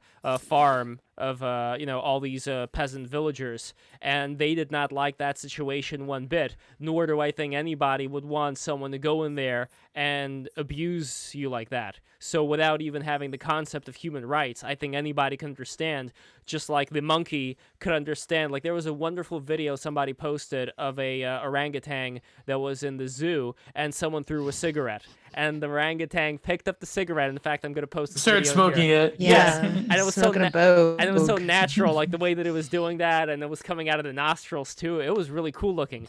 But I made the comment that cigarette, that was a saving grace, being cooped up in this fucking prison. So I don't see about the orangutan that tried to escape like 24 different times. Did you ever hear about this? No, but I can imagine. That's so sad, man. Yeah, but he was like well taken care of. But I forget his name. But he became like a legend in this, like, was an Australian zoo. I forget. But he like tried to escape so many times that they had to like construct like a special like enclosure for him. But unfortunately, he died of like pancreatic cancer at a younger age. Because apparently monkeys in captivity, they like die of diseases like more often than like monkeys in the wild. Like I live right near Marineland, and like I think like the life expectancy of Lev, because you're around not the same area, but apparently the life expectancy of like dolphins in captivity is like cut in half compared to like the life expectancy. And it's kind of stupid because like when you think about it, because like, when I was a kid, I went to Marineland, but it's like you go once and that's like, like it's needless. I don't know. Same with monkeys. Like we have to do like Bronze Age Pervert said, we have to release the zoos into the cities. We have to open up the doors, like that scene in Jurassic Park 2, just like open up the cages and just like. By the way, here's the video for those who have not seen it yet. Let me see. I'm gonna try to press it so that it works. Is it gonna work? I hope it does. Yeah, look at this. Okay, so here we go. Here is the zoo. The cigarette was thrown, and here goes Mr. Monkey, picking that thing up and just chilling out for a second. Just chilling. Cool that he kept it alive. Five, man. Kind of difficult to keep a cigarette. Yeah, look at him. He's vibing. Already in prison. Let him smoke. Exactly. Yeah, he's already in prison. Smoke for monkey. And he's got those flat. Yeah. One of the most poetic things I've ever seen on Twitter. I actually saved the post, but I have to like dig through my bookmarks. Is this one post where it was like a monkey in chains, like, one of these dancing monkeys in these like third world zoos. And he's like, trying to think of a better time. And he's like astro projecting to like a time when he's in nature meditating. It's like two different it's like a picture of two different monkeys. I saw that. I'm like, damn, that's pretty fucked up how we just like, you know what I mean? Like we just have this capacity. Well, maybe not us, but like certain societies have this capacity for cruelty. And, I say this as like someone who eats meat and everything, but at the end of the day, I don't know. So like zoos don't even, I think zoos shouldn't even exist in some ways.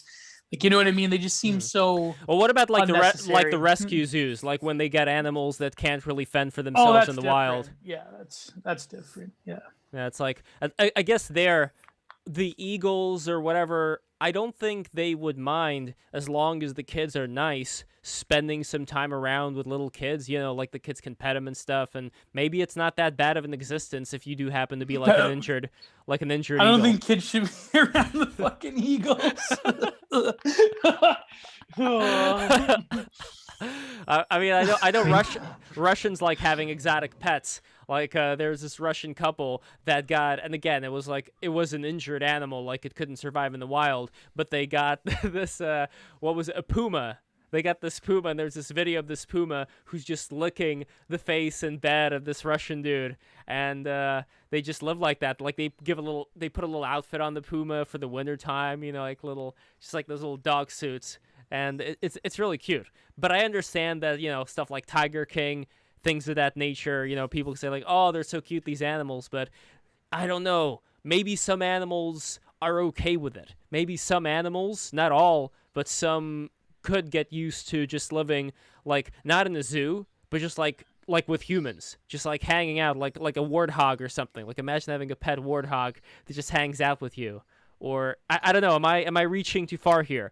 No, I don't think so. I think like domestic animals, especially if raised well and treated well, sort of, you know, lambs, chickens, pigs, and cattle, I do think that they kind of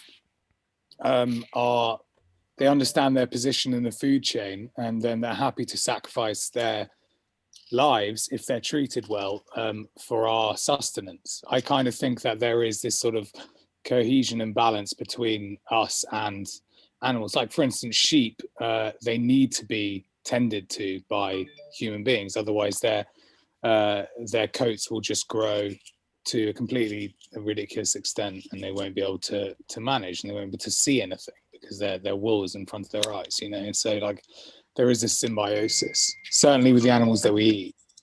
But by the way, whose signal is that? Yeah, somebody is beeping on their phone all the time. I'm not sure what's going on there. Not me. I keep that shit on fucking silent. And by the way, you're hearing from me is New York City, baby. And here is the sheep. For those who are wondering, this is what it looks like when you don't take care of your sheep. Oh, that's the one that kept really hiding. heavy too. Yeah. Poor creature. He kept hiding in the pastures whenever they went around, like whenever the farmer went around to like shear him. He like kept hiding for like months on end. Yeah, vegans bitch the fuck out, you know. Yeah, I don't understand that. Why vegans wouldn't wear wool when it's like cruel to not shear sheep. Like what? Yes, they are literally like our entire sort of process of life has been intertwined with these animals, and they depend on us as much as we depend on them. I guess the vegans wanted to be this mutual partnership where the animals go their own way and the humans go their own way, but then they'd have to probably eradicate all the animals that have any dependency on humans, and then just agree from that point that all the humans and animals, we will not interact. But I don't know, like throughout history, there's always been kind of some partnership. I mean, with horses, it's weird because horses kind of look like they're designed to be ridden on, just in terms of their shape. But it's still like, I know that my friend Alexander Nevzorov, in fact, this is another video that I'm going to put up here. My friend Alexander Nevzorov, who is also very famous in various Russian circles, he figured out a way that you can ride a horse without any pain at all. Because the points that he was making about the horses was that a lot of the horse riders, even if they love the horses and everything like that, they still end up using very bad instruments on these horses that hurt. So the following video over here, I guess today is going to be kind of like a video showing stream. This film is not an educational publication. It is intended to be viewed by and sold to the public only. Yeah. Okay, let's get to the good stuff. So, and this is going to be an opportunity for me to also tell everybody to subscribe. Here we go. Look at this. So even though there's no sound here, you can tell the relationship that he's having with this horse, how incredibly close they are, and how he's able to get this horse to do all these different things without inflicting any kind of pain at all, you know? Wait, are we doing another furry stream? Is that what we're doing right now? Close to it. I mean, this is kind of what the furries would dream of being in a way, or the kind of relationship they would dream to be able to have. Because I have never seen something like this in my entire life. When it comes to, I mean, just look at the way this horse is able to move. Like it's a lot more humane than the Vienna dancing school, you know. Yeah, I mean, the horse is just kind of. Yeah. Sorry, if I could just make my entrance here. My name is Morgan for everybody that's, and you know, one of the things I think is kind of fundamental to understanding this problem of like, you know, the animal cruelty that we're facing is this very deep misunderstanding of like what is the purpose of man, like what is man's relationship to nature. And I think, you know, because I'm very much hanging out in a either non-Christian circle, like when we look at, you know, the purpose of the creationship of man was to be a steward over all of these things. And, you know, that stewardship comes with a responsibility that is to make sure that these animals are taken care of in a humane and respectful way that shows the dignity of these animals as a part of creation. And I guess in the modern sense, we've sort of lost a lot of that. I mean, we don't have a connection to our food supply. Not only, you know, I mean, fruits and veggies, of course, but animals especially. It's like you don't know where your chicken came from. You don't know where the steak came from. This country, was it a month old? I do know where my chicken came from because I drive. I would have to Great. Fear has been cooking. We'll say the vast majority, their connection to food is when they go to the supermarket. Well, this is kind of like a fundamental, like this kind of plays into it. And like one of the things that we've realized as we've moved into modernity and the school of thought that came out of it was this radical redefinition of forms. And one of those forms of humanity that came out of it was this very vapid cruelty that completely divorces man. The industrialized version. Well, that everything is. Well, oh, go ahead. Not even the industrial, but the Enlightenment era. It goes before the Industrial Revolution. But the reason for this is because of, like, whenever in the Enlightenment you have the elevation of reason above all faculties that are possible for mankind to have, you essentially place man in a category of his own because no other animal has a way to reason. So by creating this divorce on an intellectual basis, you subserventize rather than mutualize man's relationship to the creation of which he's supposed to be a steward over. Is that and if you lose that connection, it's very dehumanizing, I guess. But that's like the essence of instrumental reason that came from the Enlightenment, that man is dominant over nature, which I mean, I agree that I think like the problem with a lot of deep ecologists, they blame the Christian worldview of specifically of Genesis, but I do feel that there is a space of the interpretation of man shall inherit the earth that is really like you said, a stewardship. But when it comes to the product of instrumental reason from the Enlightenment, it really is like what Heidegger talked about within framing. Like everything just becomes standing reserve. Like life itself, like even it's like we subjugate the animals because they're just standing reserve. They're just like a stock to like breed and mass and like feed the yeast people. And then we ourselves become standing reserve because we become like human capital. The elite. Yeah. Yeah, it's the same principle used on us, right? Yeah. Exactly. It's all what goes around comes around. Yeah. And this is why Horkheimer and Adorno, they in the Dialectic of Enlightenment, they talk about Marquis de Sade being like the ultimate expression of the Enlightenment project. And some people look at that like, oh my God, that's terrible. What about human rights, man?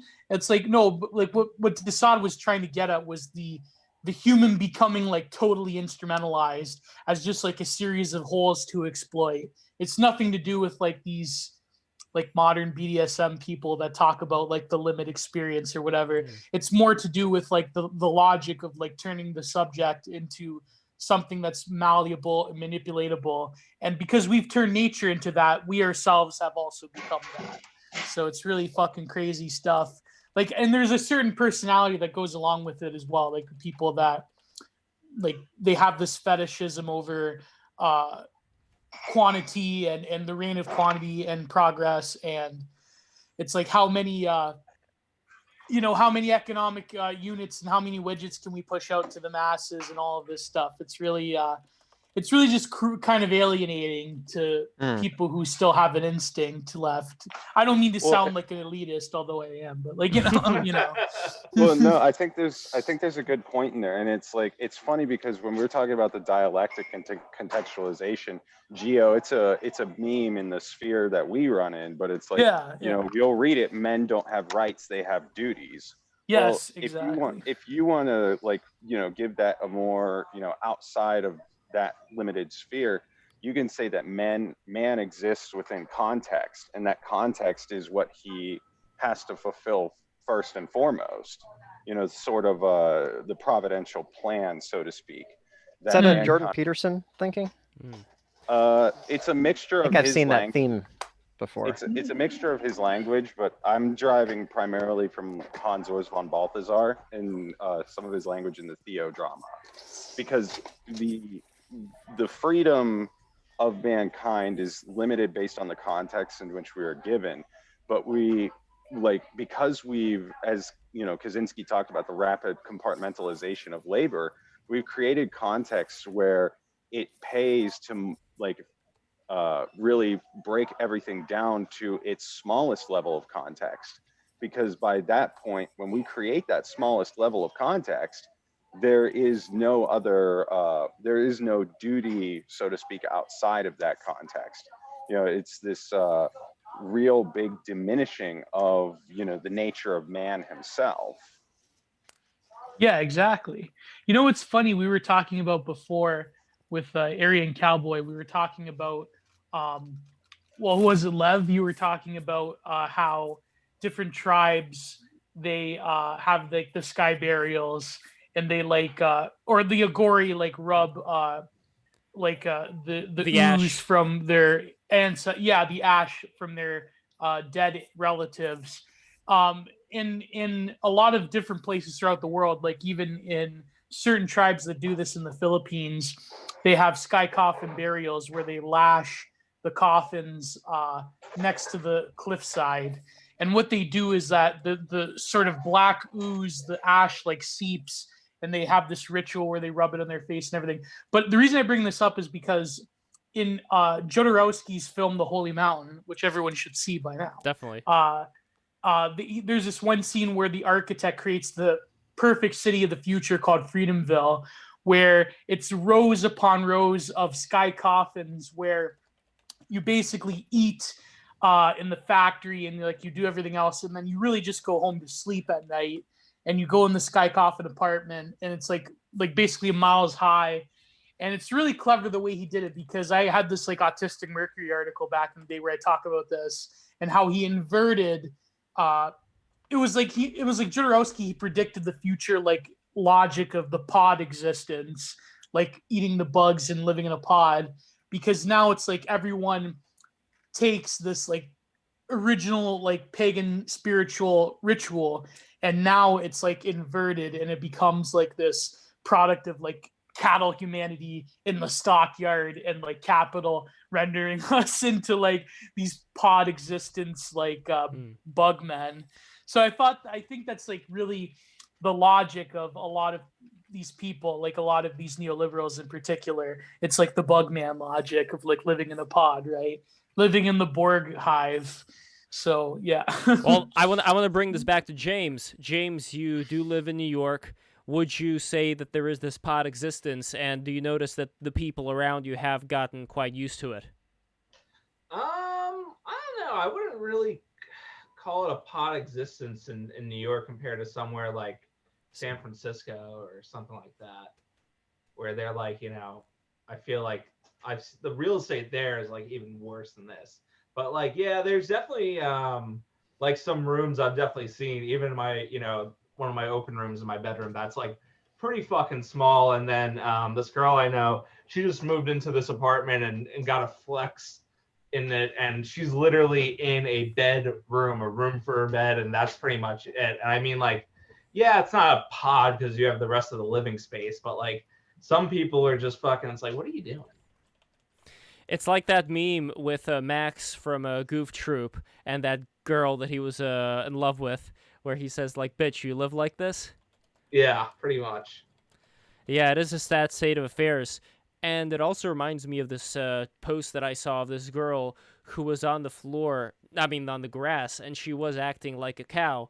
And she was writing about how wonderful it would be to actually be like a cow. That's the only thing you have to think of, just eating the grass, and everything else just, like, goes away. I mean, kind of makes sense. I mean, with all the psychological problems today that people have, for some people, they do want a lot to of progress. people live their lives like that, and they're perfectly happy with it. Yeah, we've all had that thought before when stress has overcome us, and we've looked at like our dog, and looked at the dog and said, "God, your life is so damn easy. I wish I was you." Yeah, I was about to say I do that with my dog all the time. Wait, so this woman that wanted to be a cow, did she? Yeah, never mind. I'm not gonna go there. Did she have bovine reconstructive surgery? Oh my god! Although I do like that song. I do like that song by Doja Cat, which goes like, "Bitch, I'm a cow. Bitch, I'm a cow. I'm not a cat. I don't say meow." That's right. Wow, that's incredible. Wasn't she canceled recently? What happened with that? Yeah, she had I believe she had some song that didn't. She go was over. in the chat. She was in the white supremacist chat rooms, letting the white boys call her the N-word. And she had a song called "Didn't Do." Oh my god! But she apologized, and everyone like forgave her. That's some like weird race play shit right there. You know what's funny? It's hilarious. There's this one internet shock site where, do you remember that porn star? What's her name? She wants to be an actress, Sasha Grey or whatever her name is. Mm-hmm. There's this clip of. I'm not going to say the site because I think everyone knows when I talk about shock sites, but there's this clip of her where she's in this podcast and she's like, well, I feel like if you're doing race play, then you're probably a bit racist. And they like juxtapose it to a clip of her back in the day doing porn where she says the N-word over and over and over again. So got him. But no, I feel, yeah, so that's a really stupid, immature thing. But no, I feel like the language that we're using, even though it's all memes, but this like return to monk, tit cow, milkers, like it's just this animality to the online, edgy online Twitter spheres. I think like to say that the real furries. Oh, we're the real furries. I think that the postmodern, like critical animal theory people in universities, they should really be studying animal us. Theory? Wow, There's critical animal theory, and yes, there's a big topic actually in universities right now. Wow. No, I'm serious. One of my professors actually was one of these people, and it's a big thing with what do they call it? The sort of the object-orientated people, where they talk about like animality and like the non-human animal, and it's like they should really be studying our language and our lingo and how we want to return to monk. But of course, it's like I've actually seen dissertations about furries in like critical animal studies and anthropomorphism, but they should really be studying like racist Twitter people for like returning to monk and all that. But by the way, it's just go on. Go ahead. I just wanted to quickly ask Haka. I want to quickly ask Haka if you can show your teeth, if you can smile, because you are on full screen right now. Oh my god! Oh my god, that's amazing!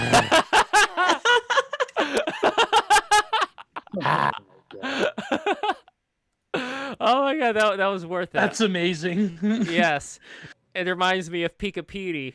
You remember Pika Petey, right?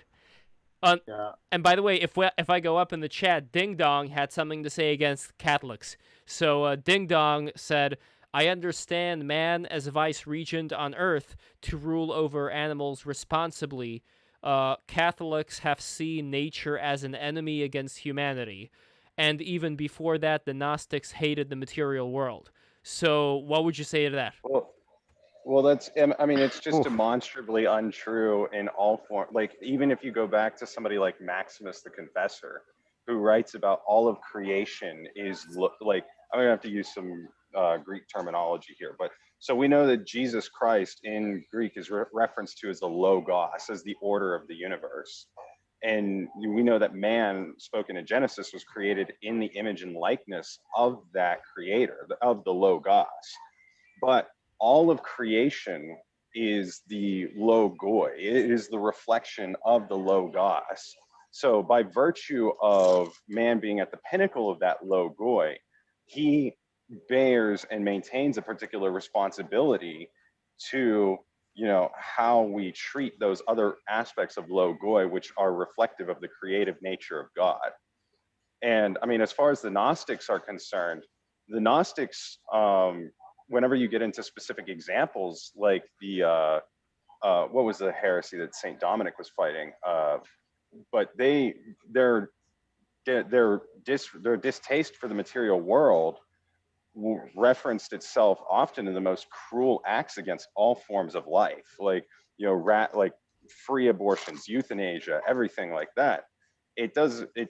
You know, I don't think it's I think it's a non-starter, and just sort of an ignorance of what, you know, Catholicism actually teaches about the relationship of man to the material creation. Was it a Manichaeanism? I think it was. Yes, well, it was one of the subsects of Manichaeanism. It began with a C, but it's escaping me right now. They were the Cathars. The Cathars. Yeah, the Cathars. Yeah, the Cathars. They had some other crazy heretical beliefs, like that if you what was it, that this world was hell, and that like if you repented at the time of your death, so. But I think, like, in relationship to even though we're pretty much just talking shit about like our usage of language, I think that there's actually a big reflection in this sort of like return to monk thing, as people who are hungry for a return to a natural teleology, a natural end. Like, it's not by accident that we look at these creatures and think to ourselves like what it is to be your existence, like what it is to be, you know, to fulfill your end so perfectly as you are. I mean, that's, you know, one of the things that the church teaches. All animals live their nature in a lowercase p perfection. I have to make that distinction because there's only God is absolutely perfect according to the teachings. So whenever we are so compartmentalized and separated from our own existence in this sort of weird over objectification, you know, dialectically speaking, it gives us a real hard yearning. And the most obvious example that we have of that right now, as far as this yearning goes, is the desire to return to a sort of simpler form of life that's more congruent with our nature as men. Yeah, hence, monkey.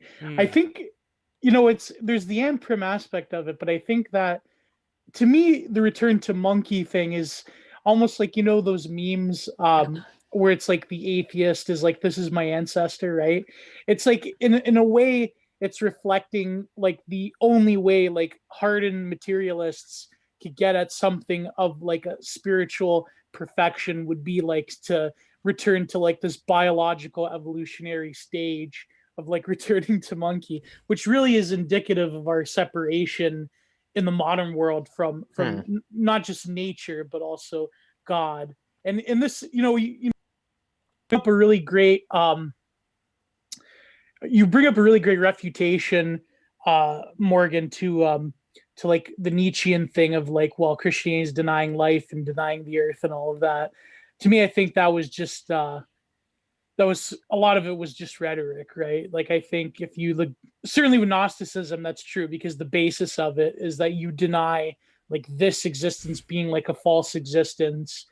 And, you know, ironically enough, there's a lot of secular Gnosticism going on in politics. There's a lot of political aspects to it where people believe they can, you know, transcend their bodies. And I'll say no more. I'll say no more. Well, I'll say a little more. Yeah. You may say no more. I am going to say a little more. Not so much about the transhumanist part of it, but more about the part of if we do return... trans something, no doubt.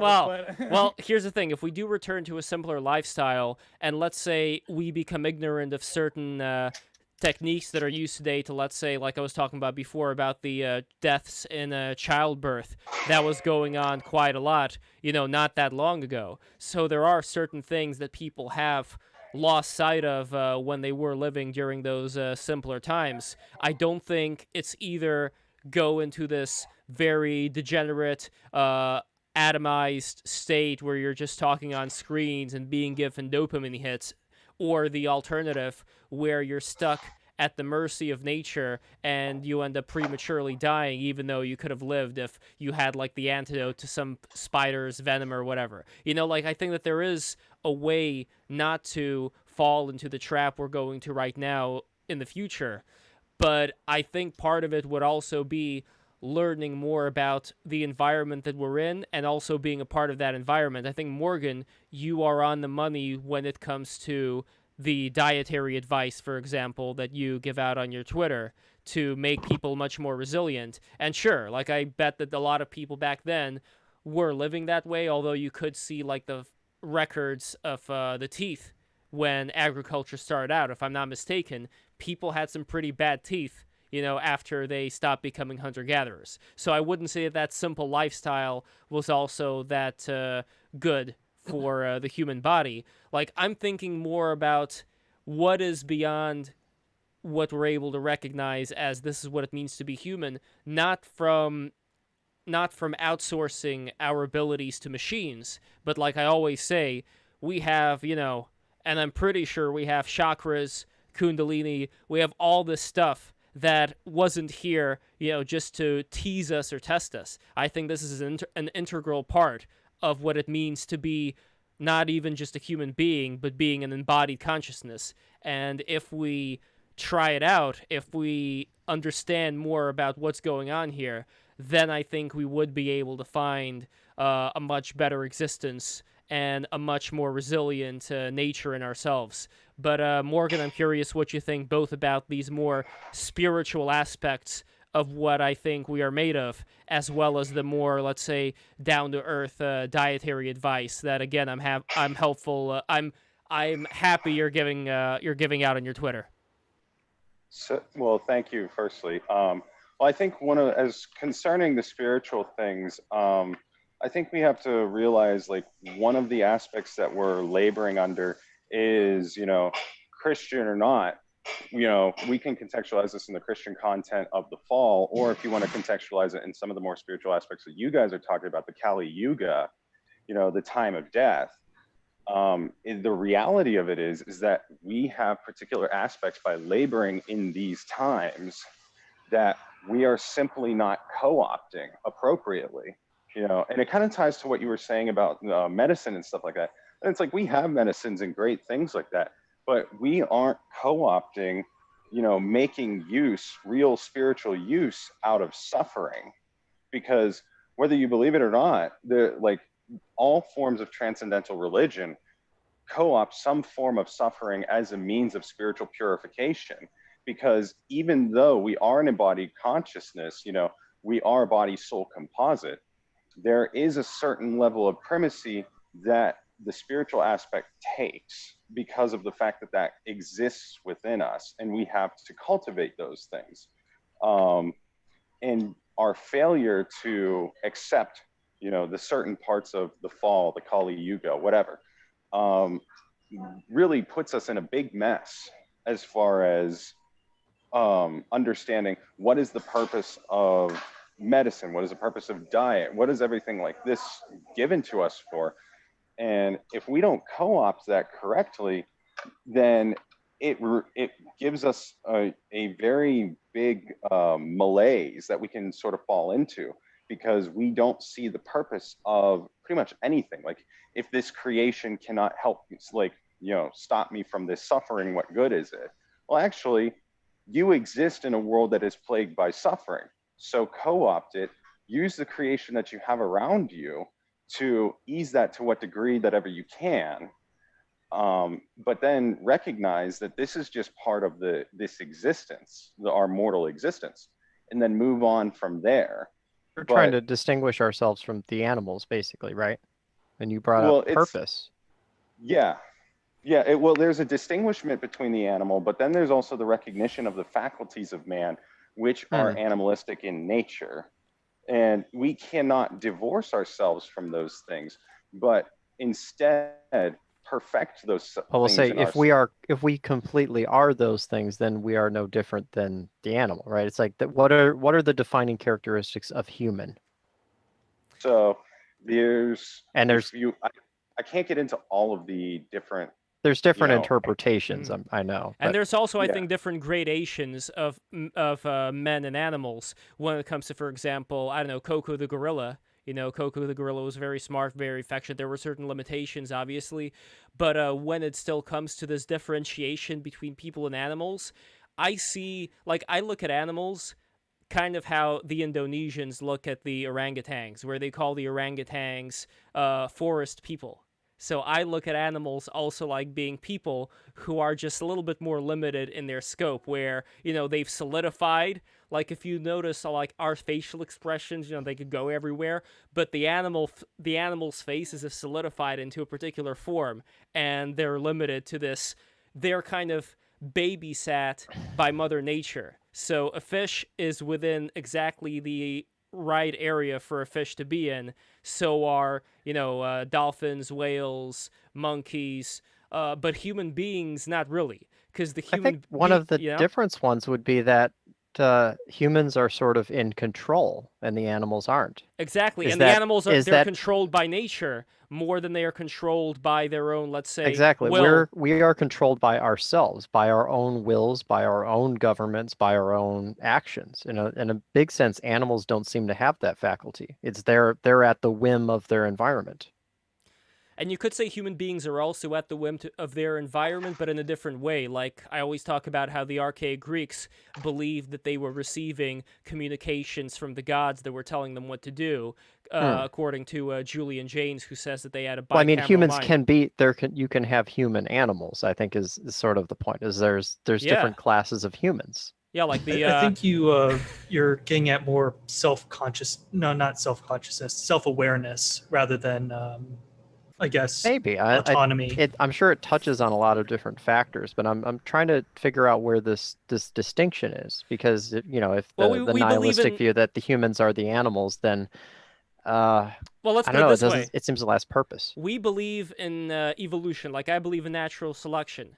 What about the other way around? What about devolution? Why can't human beings not return to monkey, but turn to monkey? You know, as opposed to the monkey turning into the human. I know it's kind of a controversial thing to say, but why wouldn't it work the other way around? Well, I guess the question is, what would we lose in the process? I think we would lose the process. Okay, for example, let's say you get stranded on a deserted island, you don't have access to literature, and let's say you become kind of like raised by wolves, as it were, and you just adjust to whatever environment you happen to be in. So this is just a hypothetical. By no means am I saying this is what happens, but as a hypothetical, your offspring... Isn't this the plot of the Jungle Book? I'm sorry. Kind of, I think... That's the... Well, like you have to get bigger hands. You'd have to be able to do certain things in order to survive in whatever environment you're in. And the funny thing about any human being is that human beings, they have to build shelters. Anywhere you go in the human world, even like into the most primitive of tribes, they're always building some kind of shelter and some kind of an enclosure. The animals don't. So in a sense, we actually have that world. Because you have a large city with the people living in the pods, eating the bugs, that are just living their lives and adapting to their environment. They're essentially they are animals in that sense. The yeast people, yeah. Is this the devolution or is that the evolution? Because they're living that same type of life. It's both. Well, I they think live there's a very detached life that. Yeah, that's like a detached version of it's like a weird, like modern or postmodern inversion of what natural life is or bare life is. The bare necessities. A golem of nature. A golem. No, but this is, I think, the basis of in post-humanist academia, they have like critical animal studies I was telling you about. And one of the key principles is that you said like the degree of human and the degree of animal. It's like they always look at these strange sort of intersections. Like, for example, the one influential writer, she wrote like that cyborg feminist manifesto, Donna Haraway. She wrote this the book Cyborg about Manifesto.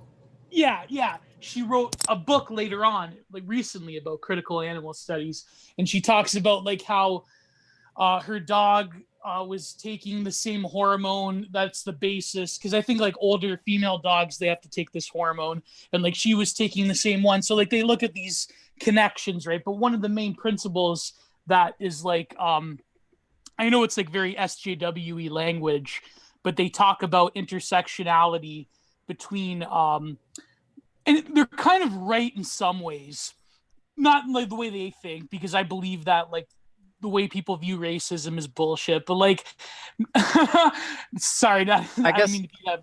They view like the oppression of humans and the oppression of animals as intersecting and converging. So like, for example, the history of slavery and sexism and racism is similar to how humanity, like what Terence McKenna called the dominator ego, oppressed like the non-human animal, which I think there's some kind of like, I don't know, I think it's an interesting idea that's certainly merited in some ways. Although I do think the way people view racism is obviously like problematic, whatever. But yeah, sorry, just cut you off. Yeah. That's like if you read Foucault's Discipline and Punish, and then you made the analogy that everything is a prison. It's it's the great, same great model. Job. You read a book. Are you familiar with the NPC meme? Oh, of course. Yeah, That's exactly.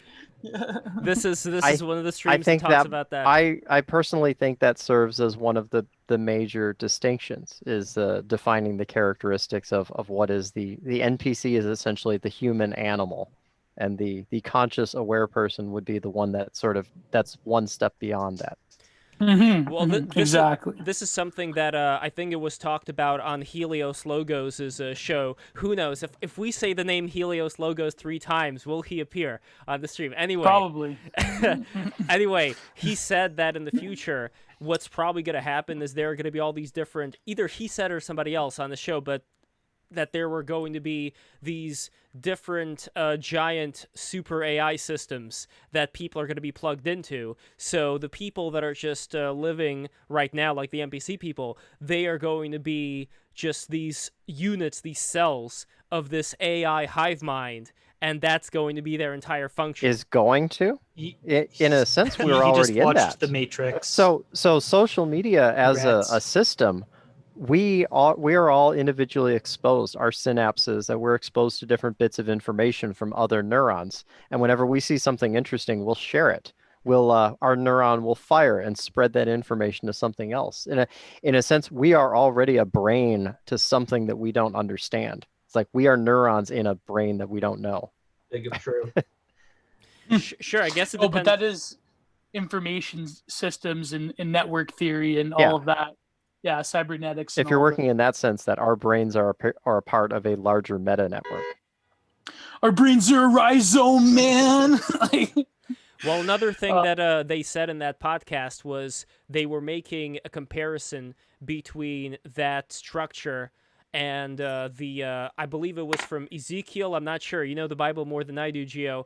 This statue with the head made out of gold, the body out of silver. You know the one I'm talking about? And the feet out of clay. The gold? Well, Morgan, do you know? I believe that was the golden calf, or no, not the golden calf. Them right now. Yeah, I'm gonna finish these up. Let's see. Yeah, I'm familiar with that story. Oh, Nebuchadnezzar's image. That's it. Nebuchadnezzar. Yeah. Well, I mean, just real quick, like one of the things we were talking about, because I don't want to lose thought, like with a train of thought over here. In the comparison between gradients of human and animal, I think it kind of what we're kind of missing whenever we're bringing up that discussion is the animalistic qualities of man versus, like the distinguishing factors. Yeah, it follows the distinguishing factors of man's use of reason and a couple other things. And relating it to the NPC meme, like what can we say for those, how do we qualify those who would be considered NPCs? Well, you can call it those who follow a particular narrative. I think anyone that I call a retard is an NPC. The best way to label it. Actually, the way I put it is any independent serendipitous creation, be it art, thoughts, literature, writing, and any particular original thought is sort of the distinguishing factor, because the NPC is sort of reacting to their environment. So the NPC would almost be like in Being in Nothingness, Jean-Paul Sartre talks about the being for itself and the being in itself. Like animals would be the being in itself, because it's like they don't have an experience of like knowing like existential comportment, like purpose. Well, it was the joke that all humans are basically software, AI, computer elements, but some of us have learned to program ourselves. Yeah, well, that's what he talks about bad faith, because bad faith is like you are consciously following a program script. And I'm butchering bad faith for all you theory cells out there. It's been a while since I learned Jean-Paul Sartre in grad school, but basically you're reacting. You're not You're not acting. You're reacting. So he used the example, like Jean-Paul Sartre. He had these like really weird examples he loved using, where one of them was the waiter Pierre, where Pierre, like he doesn't love being a waiter. He hates it, but like he's the best waiter because he just fills the role of what an archetypal waiter is. So it's like he follows that role. Oh yeah, Closington have to go. So hopefully come back soon. Closington, thank you so much for coming. Yeah. Thanks for having me on. Yeah, come back again, my friend, please. Please. I mean, just the whole scheduling thing was I don't know. I'll try and make it work next time. So I'll actually be here at the beginning. Well, you could come at any time. Honestly, like this is the beauty of these streams, especially free for all. Especially Friday. free for all Friday. Yeah. We said it together. Jinx. Yes. And for all the new people who are watching this, don't forget to subscribe. Subscribe for Closington, and for Morgan, and for Pamo, and for all the amazing people here. Subscribe for all of them. Subscribe for the fucking raccoon. We got a raccoon man here. Wait, can you do one of your faces again? Here, hold on. I'm going to spotlight you. Look at that. That's adorable. Oh, wow. That's adorable. We should have had him on the free stream. That would have been... Oh, yeah, definitely. But anyway, so yeah, bad faith is like the waiter Pierre. He knows his role and he does it, and he's like a slave. He's like a sissified, bimbified slave. But your name is Jessica. For example, speaking of Jessica, he has another example where he talks about a woman who like has a string of bad relationships, and like she basically can only like feel any sort of like romantic connection through sexuality. So like she just gives it up and she doesn't know why. It's like she has bad faith. She's not conscious of what she's doing. She's conscious of what she's doing, but she does it anyways because it's like fulfilling a role. And of course he was probably subtweeting de Beauvoir, but that's enough. But there's a meta aspect to that. You're not reacting, you're making a conscious decision. Exactly. So when people talk about bad faith, they mean that like Sartre has like a very convoluted and complicated way of getting out of bad faith. Same with Heidegger, because Sartre wrote Being in Nothingness after Heidegger wrote Being in Time. So, for example, Heidegger talks about authenticity, and it's really like it's complicated to explain, but basically, like you have to be conscious of the fact that you are playing a role, and you have to sort of make peace with it, and you have to like treat. You have to come. Well, I know with Heidegger it's easier because you have to come to terms with being towards death, with the fact that Dasein is on a finite temporality, and you have to, realize your death. But a lot of people, like Sartre says, the vast majority of people live in bad faith because it's very practical. Like people look down on NPCs, but at the end of the day, it's like not everyone could be like me. Not everyone could be like a fucking neat aristocrat, doing stuff, but creative. But like at the end of the day, people have practical needs, and the problem with NPCs is that when you talk about politics and you talk about a fundamental worldview and how they sort of corrupt things and they are very easily led, that's becomes a problem. But the vast majority of people, like, it's kind of like the boomer grill pill. It's like, you know, you can't help, the boomers have to grill, you know what I mean? It's, they have to live life, they have to work their blue collar. I mean, they fucked this over by working, you know, like, well, when I was your age, you know, it was only $7,000 to go to university, and I bought property in Vancouver in 1975. It's like, you should have bought property in Vancouver Island in 1975, or else, you know, you're lazy or yeah. Do you think it's possible, though, to get a large group of people to admit that, yes, you know what, maybe we are easily led by a lot of the things that we've accumulated over time through our relationships, and it's not a horrible thing, it's just the way it is, and frankly speaking, we don't really have that much time to do independent research and think critically, so maybe we shouldn't vote. I don't know, is this too much Was it Aristotle or Socrates that had the saying, there are three types of people? There are the people who see, the people who see when they are shown, and the people who don't see. So maybe it's a little bit of both. Well, I think it's like, whenever we're talking about something in mass scale like that, like, can we get a large group of people to admit that they're led, you know, swayed by their environment and stuff like that to such a degree that it and that's causes true them on to both be... on every side, yeah. But I don't think people in America could accept that, because it would break the foundational American phenomenon of that atomized individualism, where it's like, no, I don't believe this because, you know, I am an American, and, you know, freedom in pursuit, you know, insert X generic Americanist phrase as far as considering that idea goes. But I think you can already see this in large parts in European countries, where it's like, no, we've actually been handed down, you know, this sort of thing, and this is how we live. And even in other places, you know, I think it's also a secondary effect of this sort of Protestant idea of, you know, the lifestyle where one lets the spirit guide them. So everything that they do is radically new and individual to that person. Whereas if we were to convince them, it's like, actually, you've all been, you know, duped into this idea, then, you know, it gives a sort of backbone for the argument from tradition, that we exist within larger structures that give us some sort of meaning and dependability, so to speak. To give you context, but not necessarily control. Exactly. And that's true. That spirit of Americanism is like that ultra Protestant, ultra Calvinist. It's everywhere. It's even in the art world in America. Like, you look at a Jackson Pollock and you see, like, you hear free jazz, and it's like this, you know, fucking Robert Hughes shock of the new stuff. But it's true. America, they have this, you know, very particular New World idea of rugged individualism, and, you know, I'm real American, fight for what's right. That was, so and that it worked pretty good for us. Yeah, for a long time, yeah. But there's sorry, another... that was the Hulk Hogan theme song, by the way. I am a real American.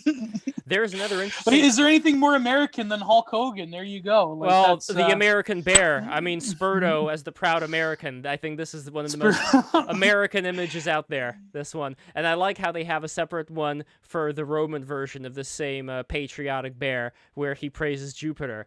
But the other interesting thing about the United States of America is that it does also have this esoteric history that I've been alluding to on different programs, having to do with, I don't know how much it has to do with John Dee. I believe John Dee is a very big originator of a lot of these things that we currently hold in high regard, but also how the Founding Fathers had all these pagan Roman statues, and even all of that goes back not to ancient Rome, but if we're being, you know, if we really go down the rabbit hole here, then there are signs to the Sea Peoples, you know, to, what do you call the Sea Peoples? The Phoenicians. And the Phoenicians, you know, that goes back to ancient Egypt and all the mystery schools there, which may go back to those ancient civilizations in Atlantis. The reason I'm mentioning all this, though, was I don't remember who exactly said it on this show, but that there was this kind of autistic obsession with mathematics, with numbers, with geometry that did result in, I think, people being able to tap into a higher state of consciousness, but also having it be something for the priesthood. For the Egyptian priesthood, for the mystery school hierophants, basically the people who hold on to it and only let in a limited number of people into what exactly is going on here and how these techniques can be utilized. At least this is what I'm seeing right now, and I also see this being related to the Bible as well. Like, I know Bill Cooper liked talking a lot about how, like, the God of the Old Testament, or like the God of Christianity, basically, that was not the same God that was kind of also within the Bible, as well as within all of these other mystery schools, including the Masons. So it is a very interesting thing for me to think, like, where does one God end and where does the other God begin? You know what I mean? Well, I think it's a very fascinating point that you bring up in the relationship of these things, because there's one essential thought that resonates throughout those topics, and that is the utter transcendentality of God. Like, we think about the transcendence of mathematics and that usefulness of it, but mathematics at the end of it all, in very much in relationship to time, this was something that has been a very large part, was the loss of the philosophy of time. Like, time is, in Latin it's called regula. It is a created thing, and it's the same holds true with mathematics. And this was something that Augustine struggled very much with, as far as, like, what do we categorize mathematics as? Because it is sort of it appears to be eternal in its own right, or something that exists within the mind of God, as like a theory of forms, like a Plato's theory of forms. Forms. Exactly. And the very fact that man, in his natural limited reason, is able to achieve that is very, speaks very highly of his nature. Absolutely. And I guess I haven't really made my own mind up when it comes to where exactly I would side myself on a lot of these new age related things, also having to do with masonry, because I can't just look at it from the perspective of, like, oh, like, all of this is bad, because I'm not going to look at this Promethean ethos of, let's create all these beautiful structures and let's make, better science and better medicine for everyone. Like, I don't look at these things as bad. I'm not going to look back and say, like, this village life where these people were, like, sure, I understand your point about suffering, but at the same time, I still think it is an impetus of the human being to, especially, like, for the sake of his family and, the people around him, to try and get them to, a higher level of safety, of, I wouldn't say comfort, but of vitality. Like, I think that is something that is within us to achieve, and I don't see that in itself as being something going against God. And it doesn't. I mean, that's a very key distinction to make, is, like, this is something that the fathers of the church talk about all the time, and they speak about it in relationship to humility, but its crossover is very evident into other aspects of things. Like, just because you are rich, because God is, from his plan has given you vast wealth, does not mean he has delivered you from your, like, suffering as a thing, but he has given you a different form of suffering, a different set of temptations to overcome in your life to develop those particular perfections. And I think we're also going to be joined by Wendigo Psychosis. I'm going to be sending Wendigo Psychosis, who is one of our patrons. Go to patreon.com/breaktherules. And in fact, if you want to make these appearances on the BTR stream at random, whenever you want, kind of like, hey, like, can I get on the stream? And I'm going to say yes. Why am I going to say yes? Because you are a patron, and that is one of the perks of being a patron. So I'm sending this right now to the great Wendigo Psychosis. Here we go. And everybody who's watching this, please don't forget to subscribe. But I'm even going to go further and say, if we're also talking about the realm of art, the realm of creativity, like, I'm an animator, I like making things happen. I like creating different stories, I like creating characters. And I see alchemy. Yes, well, I also see this as being part and parcel with the astral realm. Like, I have tons of crazy dreams. Like, I had a pretty crazy dream last night. I only remember one bit of it, which I don't know if I should reveal to the public. It's a little bit raunchy. But anyway, the point being here is that... No, it wasn't that. It was something else. But anyway, the point that I'm getting to here is that the ability for us to go into these various realms and experience these bursts of creativity interacting with who knows what, as far as how we're able to have these very beautiful experiences, whether it's in the dream state or in a waking dream state. I don't see anything wrong with that. Like, I see that as also being part of creation.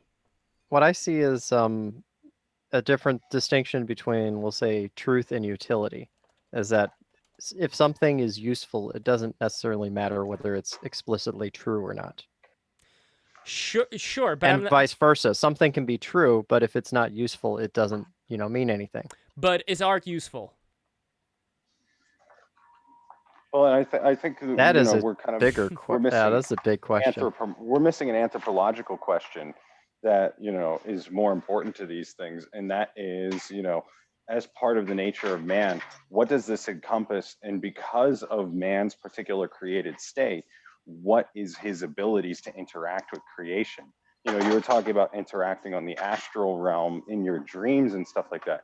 Well, we have to remember that according to a Christian worldview, man is designed for theosis. He is designed to become one with the Godhead in the person of Jesus Christ. So you, by undertaking this theosis, become a sort of, you're able to work with all levels of creation, astral, physical, sub-physical, mineral, and things like that. And when we're talking about art, like, we have to remember another part of man's, as part of his reflexive nature that he's created in the image and likeness of God, is that he has a tendency to want to create. And so I guess if by extension that would have to leak out to the creation, right?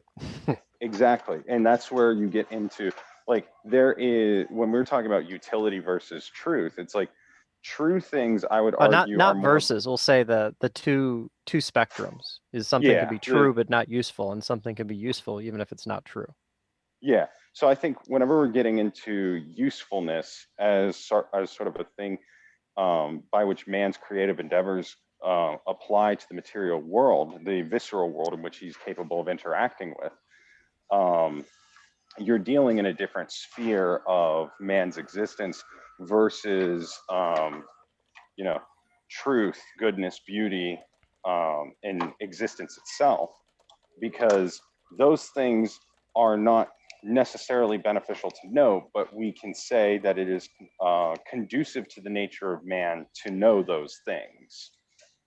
And because of that conductiveness of the nature of man in coming to understand these things and coming to mull over these things in the forms of beauty, truth, goodness, etc., it becomes incumbent as a part of our human experience, our human phenomenology, to encounter these things within our lives. That does make sense to me. I mean, you're not aware of this, even though I've been talking about this ad nauseum for everybody else here. But I do, like, when I meditate, see the white light in the center, and it does sometimes look like a cross. Just like a cross section, something like a star, 5-pointed star, all that. And it does seem to me like so many people have had these very similar experiences of being able to go into this light, go through this light, and how it does bring certain things into perspective. Even the world that I'm looking at right now, like, you're looking at things that are going into one spot, like, just in basic perspective. You just have the vanishing point and everything is coming out of the vanishing point. And the same thing you can say about this particular vision, where everything is coming from the central source. So it's in a way, like, at least for me, once I experience it, I'm able to always feel that kind of presence whenever I'm just thinking about it and I'm in regular life, and all of a sudden I'm just a little bit blown away. You know what I mean? By this whole experience we're in. Yeah. Well, and I think there's something to that. I mean, I'm not sure what kind of meditation you do, if it's like transcendental, like Kundalini or something like that.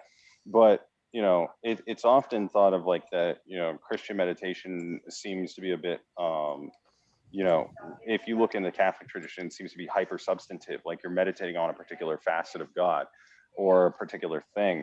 But in the Eastern traditions, in the Orthodox churches and in the Eastern Catholic churches, you experience something very similar through the practice of the Jesus prayer, the prayer rope, the theoria of, you know, moving through those meditations. And by using the terminology of Jesus Christ, have mercy on me, a sinner, Lord Jesus, have mercy on me, a sinner, you are contextualizing yourself on the utterly transcendent one, the one, you know, whose existence you depend entirely upon. Whether or not you believe in the Christian God or not, if you are to believe in a transcendent God that is above all things, necessarily he has to hold things within existence. And you know, by ways of meditation, the particular creation of man's soul is meant to capture some aspect of that.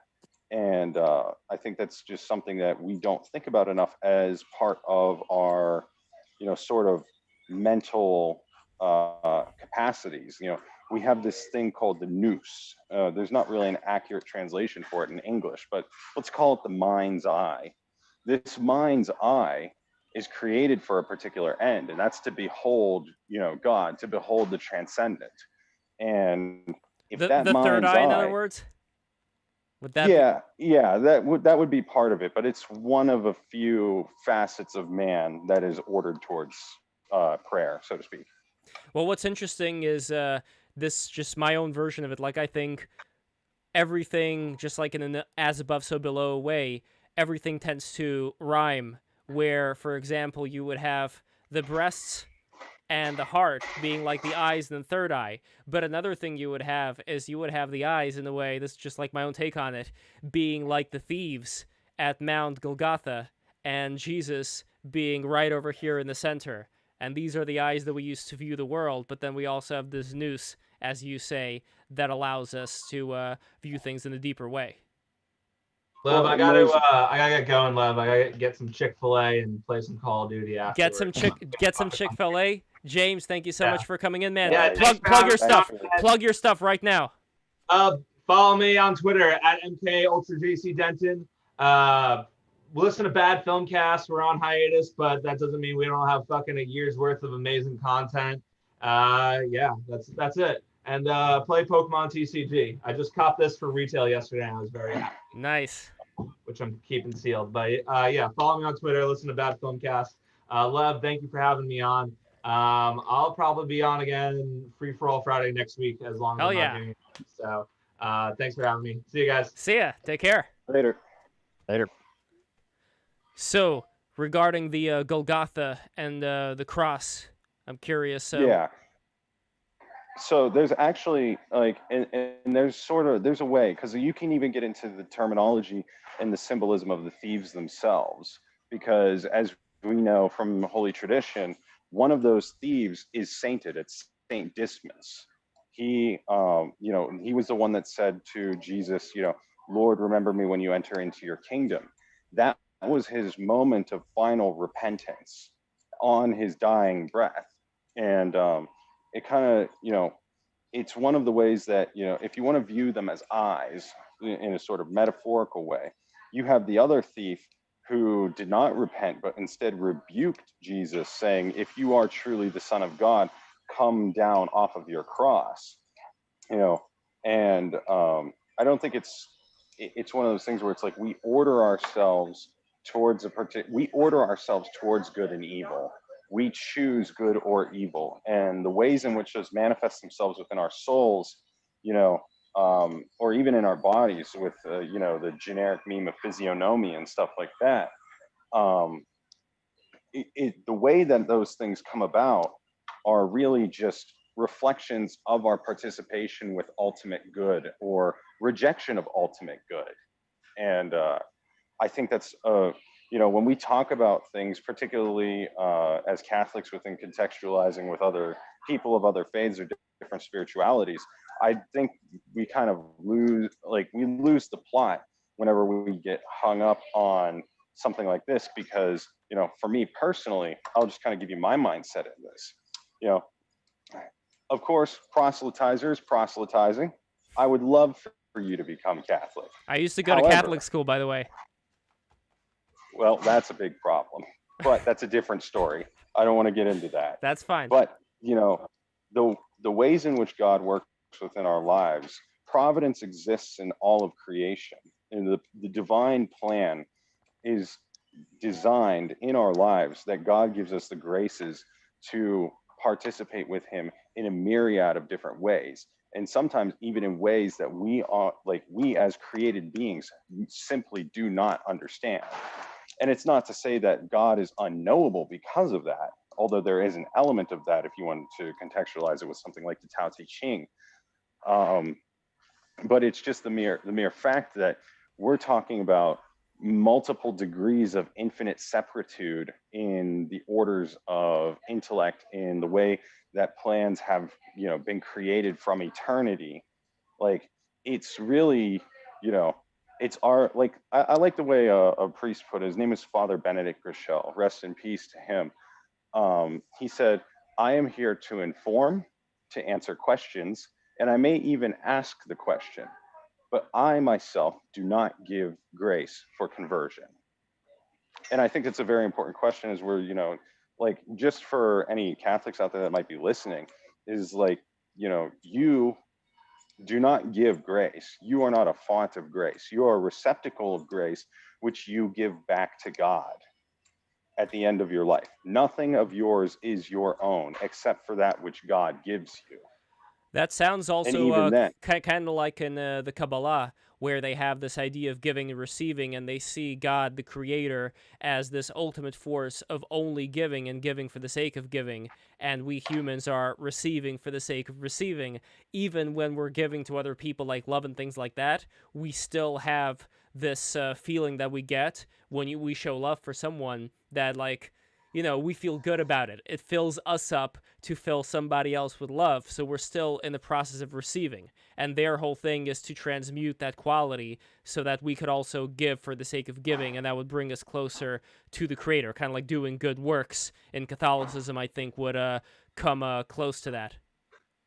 Exactly, and it's the changing of the disposition of the soul towards similitude with the nature of the Creator itself.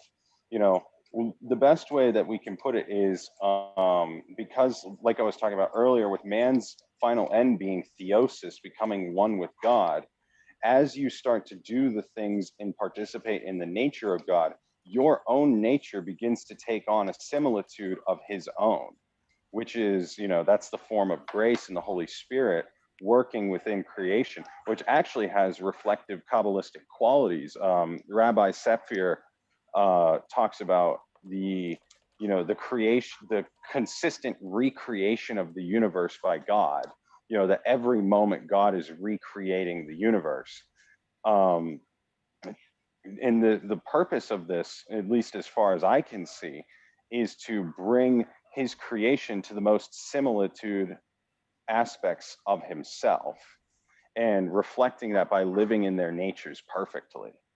And I mean, the nature of man is like just what we were talking about earlier, in reflecting of this perfection and living in perfection in accordance to our own natures, brings us to him in a way that, you know, we have no possible way of, you know, doing, because man cannot transcend to God. That's why the person of Jesus Christ is so important. God had descended so that man can ascend. Just in relation to Jesus Christ specifically, the one thing that I would say I'm always interested in hearing from Christians as far as their outlook on it is when we're talking about all these different galaxies that are out there and all these different possible planets. Like, sure, you could say we haven't really found intelligent life anywhere yet, but then again, we haven't been looking that much, and we haven't been looking, you know, that far. And as far as, let's say... Oh, that's a good topic by itself. Yes. I mean, let's say, for example... So you know the short part is we transmit a whole ton of electromagnetic radiation, spectrum. We got 2G, 3G, 4G, Wi-Fi, cell phone, lasers, all this stuff, all those parts of the spectrum. So basically, SETI only looks in the parts that are quiet. So what's interesting is that the only place we're looking for intelligent life is on the parts of the spectrum that we know no intelligent life operates at. That one? 33. Interesting. Oh, I forget exactly what gigahertz, but and also it's way, way, way up in the spectrum, which is not efficient. But that just a funny quip. Yep. Hmm. Sorry about that. Oh, no problem. So, no, that is interesting as far as how we're looking for intelligent life so far versus how we could be looking for it. But also just the idea that, let's say, for example, the entire faith that someone knows of their family or their tribe would be limited to, let's say, an island, many thousands of years ago, and they wouldn't go anywhere else, and that would be their particular view. I think they would also be able to get to, depending on what spiritual level they're in, I think that they would be able to get to understanding similar things that, men of faith like yourself are able to get to. But when we're talking about things that are outside this world, other planets, other galaxies, I can make room for an idea that the same feelings that you're getting, the same things that you're tapping into, would also be tapped in by the people who happen to inhabit these other worlds. Some worlds further away from the center of the galaxy, some closer to the center of the galaxy, whatever differentiation happens to be there. Like, so that is something that I've always wondered how the Christians look at this possibility, and would that necessarily mean a Jesus Christ, or would it mean a particular person who would be that same spirit would be embodied in them? They would also be the same thing, but in these other planets and in these other. Can I rephrase that a little bit different? Sure. How does Christianity adapt to the concept of extraterrestrial life and non-human existence? So this is a very interesting question because it actually gets into one of the stranger things. Like, let's say, for example, let's say we find extraterrestrial life. The thing about this is, according to traditional Christian sort of animal views, these things, these creatures, because they're not recounted in divine revelation, necessarily are not fallen. And because they are not fallen, they have no need of redemption. Because humanity's particular spot within the cosmos is unique because of the fall that he has performed as an act of his own will, which sort of upends the root of the totality of the cosmos, because the totality of the cosmos lines in order with the creator. And so an extraterrestrial, if we ever find these hyper advanced societies, which I believe they would find us first, and if they find us first, it's actually in the Christian mindset, until things are proven otherwise, we have no reason to believe that they would even have need of the Savior, because they would never have fallen to begin with. Or because they're not us, basically. Exactly. And, it sounds like a shitty dunk on humans, but, that's just the way it be sometimes. Well, there's probably a couple different ways to look at it too. Yeah, and I mean, like, this is where this will get my trad card revoked. Like, I have one of two possible, to me, Christianity is either Christianity in its apostolic forms is, one of two things. It is the religion straight from God's mouth himself, or it is not from this world. Just because of its total differences to everything that came before it. And what do I mean by that? Well, let's take a look at the doctrine of the Trinity. You have three persons that share one essence and substance in being that constitute the singular God. This is not, But wouldn't that be like Brahma, Vishnu, and Shiva? No, because each person of those exists as a separate essence of each other. It's not a tritheism of sorts, but it's a recognition that those three persons, the Father, Son, and Holy Ghost, all share one divine essence. And because of that divine essence, all share the same qualities with each other. But and I do have to look back at it. I mean, I'm still very new to this, but from what I was able to get, the Hindus have a similar relationship, let's say, to even Shiva and Shakti, which is the female primordial energy that's supposed to animate the universe, where they don't really differentiate between them that much. Like, they do say that they are also of the same essence. So similar theme, similar. Yeah, like it may not be exactly that, but I'm just trying to see, like, if there are certain things that would fall into those same categories. Well, I think the thing is we have to make a, by differentiation of name, because the thing is that when the gods are given a name, they are given something that makes them knowable, and that knowability links with their being, and that being links with their essence. And because each god shares, a name that's associated with themselves, they cause a distinction between themselves that, separates their essences necessarily. And I mean, that's the, one of the major things, like, were it not for, like, people always say that God, doesn't God have a name? Like, isn't his name Yahweh? Well, he has a quote unquote name, but if you look at that Hebrew of Yahweh, it translates literally, I am he who is ing. I am he who is being. There's also another way that at least this is an experience that I had right before I fell asleep. It kind of came to me, where the Hebrew letters, where you take each of those letters, what they're supposed to mean. It also talks about that same Kabbalistic process of creation emanating forth, going into a vessel, and then that vessel now being kind of responsible for creating its more things. So it's an interesting thing to me. Like, I found that you can compare those Hebrew letters to the process of life itself, where that was the process that was talked about with the name of Yahweh. So again, like, to me, it also goes back to math, all these forms that we mentioned before, all these abstract forms. But again, with that abstract form, there is also the altruistic aspect that does separate us.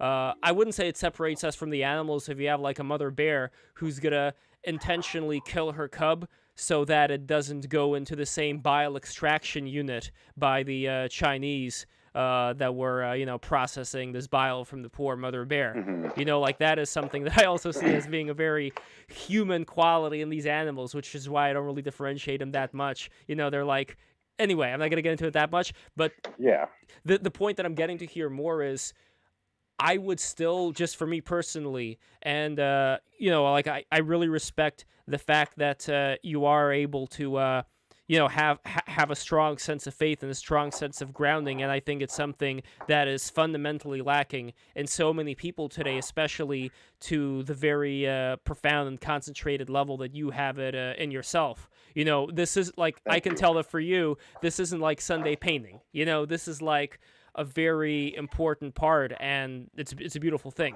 I would say that for let me paint the picture of, like, just the ways that I put this to people.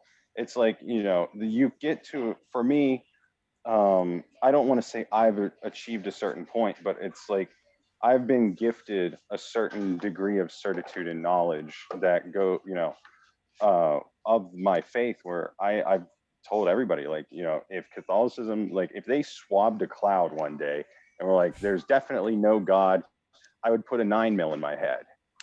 Like, it's as simple as that, because it, like, to me, this whole thing, this whole gambit of spirituality, and this is maybe a little bit more of my Nietzschean side coming out, because I do have a big problem with, certain forms of, like, morality policing on esoteric and abstract tones for people. This is more guilty in Christian circles, hence the usage of Nietzsche.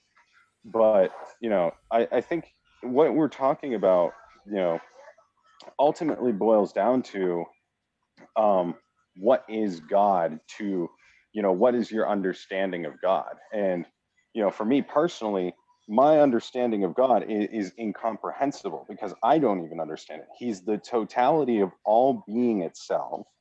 He is both the creator and the sustainer, but he also puts creation on its own set of paths and laws of which it follows, that, you know, that creation can fulfill its ends. He is the most separate, yet the most intimate, because the Father is entirely transcendental, and no man, it's like the scriptures say, no man hath seen the Father except for the Son. But we can't see the Father, but the Son put himself on a cross for our sake and died so that we can come to know him and the Father. And that takes on a whole different meaning, you know, when we're talking about like, what is this, what is, you know, spirituality to you? And really it should form the attitudes and opinions of Christians themselves, because it is something that's like, you know, my faith is a gift. It is not like, it is mine, but it is not my own. I have been gifted it in order to steward myself, to grow in it, to pursue higher heights of holiness, you know, by the grace of God, that I can better reflect that divine essence that stands before all of creation and exude that into the cosmos itself. And it's sort of the same thing, like whenever you get into like transcendental yoga and stuff like that, you know, or at least it's a similar concept in theory, that by emptying yourself, you fill yourself with the divine spirit and then radiate that out from your own being. No, this all makes sense. The one thing that I would definitely say no to, and this is something that Aman Sadhu said over here, don't put 9mm to head ever. I just refuse to believe what they say. Better crazy than dead. Everyone degrades gods. Is just the way it goes. If I was God, I wouldn't care if some silly man degraded me. So the one thing that I would also add to this is, I think I am with you pretty closely, I'd say, when it comes to that feeling that you're feeling. As far as all the other stuff that's around that feeling, it's still something that goes through our human lens and how we grew up, which influences we got, which is why I can't really say for myself which parts I would accept and which parts I would reject. It's still a learning process for me personally, and that's why, like, even when it comes to outer space and whichever other beings, like, I'm not going to call them aliens, because here's the thing. I think that we have this idea of aliens as being like these weird beings with the antennas, little green men and all that. I actually think that this human body is also a body we'd find in other places, and this is just like my own personal take, that these are ways that embodied beings can experience living, existing. And as far as the fall question, I mean, you know, this is kind of out of left field, but maybe other beings have their own falls that we don't know of right now, nor should we. Like, it doesn't have any relation to us, so why should we necessarily know about it? Why should we be even told about it? I'm sure there are many things. Maybe there's a beaver religion, and that's why they build dams. Exactly. Yeah. You know, this well, I mean, actually reminds me of something. Hey, Caustic. So, hey, how's it going, Lev? Good. What's going on, man? So I had a sort of headcanon a while back that the reason, like, I believe, like, people can't come up with new ideas. It's all like things that have been like emanated onto them from something else. And I had a little sort of, yeah. And I had a little headcanon that, like, the Christian idea of hell came from like being reincarnated into like some like animal that was like roasted for food or something, or went through like science experimentation, and they like remember it through reincarnation, and that's like how they have the idea of what hell is, or like some crazy stuff like that. Yeah, like a factory farm. You know, reincarnation doesn't have to exist in a linear time scale. You can have someone from the 1600s, some asshole, you know, who killed a lot of people mercilessly, and then they end up a pig in the 20th century in some butcher house. I actually say this to my friend all the time. Well, not all the time, but, you know, some people just get reincarnated as chickens, and if that's your choice. Like, if you don't get it right on this try, maybe you got to go back as a chicken, and then maybe you get to try it again as a human until you figure it out. But, you know, this is I think it's a choice process in some ways, like, or karma sort of thing. Like, if you don't get it right when you get to incarnate as a human, you get a much harsher go around the next time. And I think a lot of people have like memories that also sort of tie to that. But chicken is my favorite go-to. I like that. And by the way, I would love to know what exactly is the status of your meal prep right now. What's going on? Okay, so the mac and cheese is done. The salmon cakes are in the pan. The fried potatoes. Oh, am I supposed to be showing you? Okay, hold on. I really want to see this. Let me move my tablet. Okay. And everybody subscribe for Hotep Sophia's Cooking. Subscribe right now. Oh, Lord. Here we go. Okay, so these are the Maryland-style salmon cakes. Not to be confused with croquettes or any other whatever. These are my, my fried potatoes, which are actually potatoes and turnips. Nice. And then onions and green peppers and stuff. And then here's my chili back here. Wow. That's done. We in a cooking show now? We could. This is like 4 things. And then here are my fried apples. Oh, that looks so good. Oh, boy. Yeah. Can I come over? Those are done. Anytime, I always cook for people. Let's see. Here's the mac and cheese. Oh, that looks good. I'm I wonder if we get Gordon Ramsay on here. This is just here are killing me. some of the Oh my! It's rotten. Yeah. Oh, that is beautiful. And I'm still not quite done. So this is sort of like, I think an all-nighter. Wow. I'm about to make butter, so. Sophia, thank you so much for that beautiful tour. That's making me really hungry. And yeah, so subscribe guys... for Sophia's Cooking. Subscribe. Were you guys talking about before? Oh, we were talking about God and religion and aliens and all that good stuff. But I think, honestly, it may be time to start wrapping it up. I've been standing for a long time. Yesterday took a lot of energy out. But this is a great stream, and we have Dreamer Caustic here, aka Caustic Dreamer. So before we go, is there anything? Oh, we didn't even talk about the main subject, which was the Medusa thing. Geo, thoughts on the Medusa statue? Closing thoughts on. And then we're gonna get to Dreamer Caustic. Well, Mimi said she fell asleep, so. Hey, Mimi. Let me know what you think about the statue too. But first, you go, Gio. What do you think? I don't know. I guess it's kind of like Bap says about Donna Zuckerface. They have to, pervert the classics. They have to girl boss the classics now. So that's kind of like, and the thing is, people act like this is new. It's not. I mean, in the 90s, you had Lorena Babbitt. When she chopped her husband's you-know-what off, and all these feminists were like, that's like incredible praxis. So it's nothing new under the sun. Nice. And how about yourself, Dreamer Caustic? So, I mean, I don't have like a super esoteric take on it. Like, I just think people are getting more honest with their aesthetics. Like, people are getting a lot more open with how much they want to hurt other people. And maybe that's a good thing. Maybe that's a bad thing. I don't know. Well, okay. What about Morgan? What do you think? Oh, he's muted. Yeah, Morgan, can you hear us? Can you unmute? Okay, so we're going to see what's going on with Morgan. Let's go to Pomo. Is it like Pomodoro? Like pomidora? That's a Russian word for tomatoes. Also, no dice. Let's go to Mimi. Mimi, what do you think of the statue?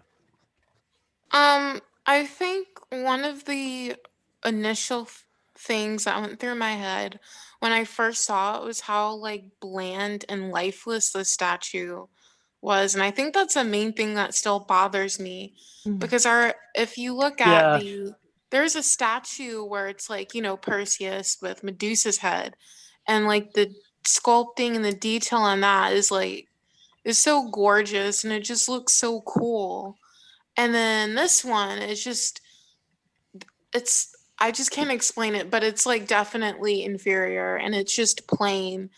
And like even the emotion of Medusa's face is it's almost nothing there. Like it's supposed to have like a strong, like scary look, but it just falls flat, especially like the snakes like in her hair, it looks like basically something a 5-year-old did. That's just that's what I thought. I think the greatest crime. It's no Brancusi or yeah. Yeah, it's crass. It's I like think the greatest crime is that they let Perseus be more juicy than Medusa. I'm just saying. Right? Yeah. Yes, I noticed the butt. There you go. Wow, yeah, and the artist himself, like, he did not intend this originally to be in front of the courthouse or to represent the Me Too movement. I think it just kind of fell into place. But the other thing that I'm noticing, like Gio, you're probably noticing this too. If you look at all the works of the old masters, and if you try to look at any work that would sort of try to replicate it today, I haven't seen anything at all that comes close. You know what I mean? Like, it's impossible, and I'm not really sure why. But like, there's no modern. Well, yeah. I think it's because there's a lot of LARPing involved. I think where you have like the Art Renewal Center types, where they're really good on a technical level, but when it comes to painting something that's original or sculpting something that's like, sculpture is obviously different because it's unless you're like Katie Howard or like Brancusi or someone, it's there's inherent limitations to how innovative you can get with it, like unless you're some like really crazy out there person. But the problem is that a lot of these people that try to like the Art Renewal Center types, they try to like basically paint like the old masters, but it's not going to work because on a technical level it's good, but there's no verve to it, there's no spirit to it, because it's hard to capture the same spirit that created the works of the old masters. Right. So yeah. It reminds me like this. It's this really like weird digital style that reminds me of that one. Yeah. It's called Rumors of War, and it's in front of the Virginia Fine Arts Museum in Richmond now.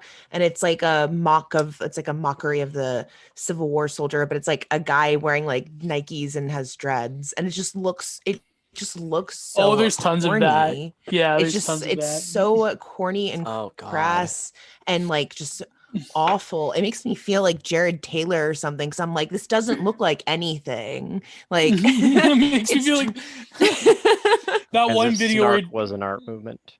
that one video where Jared Taylor was reviewing what's her name, the famous woke artist, had this huge sculpture made of sugar. I can't believe I forgot her name now. I can't believe I forgot it. What's her name?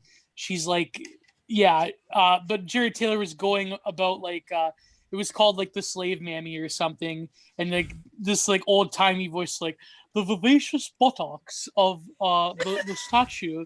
Like it was just so fucking funny, like just this old southern. Oh my like, god, yeah, okay, I know what you're talking about. That thing what's is her so name? I can't believe I forgot her name. It's called The Sugar Sphinx by Kara Walker. Kara Walker, yes, she is Kara like Walker. she's like the woke artist du jour. Like she is like almost. And the it's thing literally is, a sphinx, but like Aunt Jemima head. Yeah, like other black artists, they accuse her of being like black exploitation. Yeah, I mean, look at it. Yeah, I can see why they would do that. because basically a lot of like other woke artists, they accuse her of basically like fetishism. Here it is. Because she's married to like white men, and she has this obsession with slavery, and they just won't let us live. Oh god. They just won't let us. Well, Mimi, do you strongly identify with the sugar mammy here? Do you? Yeah, how does this make you feel? No. I know. Most definitely not. We have two black women. Well, we have. Wow, that's great. We have two black women in here. Two black women. That has to be a record, like literally for this show. Yeah, it's I know groundbreaking. for a racist podcast, for a racist alt-right podcast, as they call us on Reddit. Wait, is there? Am I hearing the echo? An echo? I hear Yes. an echo too. Yeah. All right, somebody has this show on. Not good. Hold on. There we go. Somebody. Triple yes. parentheses. Yes, it was Pom. You were the one. You were the one. Anyway, okay, we're going to be heading out, but first. I swear I don't have the show on. I don't know why that's happening. That is really weird. But look, nothing we could do about that. I want to thank everybody for coming on tonight. Okay. And we are going to here's what's crack-a-lackin'. Okay. We are not going to do Tuesday because I have a National Arts Club thing that I got to do. I have a meeting. And we are going to do Thursday, October 22. We're going to do internet memes. And we want to find all the best meme people on the internet. I want to bring on such a one. And I want to bring in other people as well. So please let us know whoever you think would qualify. I wonder if we get Nuke Telly. I don't You guys need meme analysis. Yeah. Oh yeah, we got yeah. Well, I've been meaning, we have to get meme analysis on. That would be Yes, I was just thinking about him. He's good. I will take. I wish I was meme analysis. So that's what's happening on Thursday, and then after that, we're gonna have another Free for All Friday. We are gonna have a stream on Hermeticism on Tuesday, October 27th, and that is going to be with Andrew Meyer. I'm sure some of you know him. For those who don't know Andrew Meyer, he was the guy who did the "Don't Tase Me, Bro" video, or he was the bro that was being tased and said, "Don't tase me, bro." He didn't not get tased. Yes, exactly. He did not get Yes. Mission failed. We'll get him next time.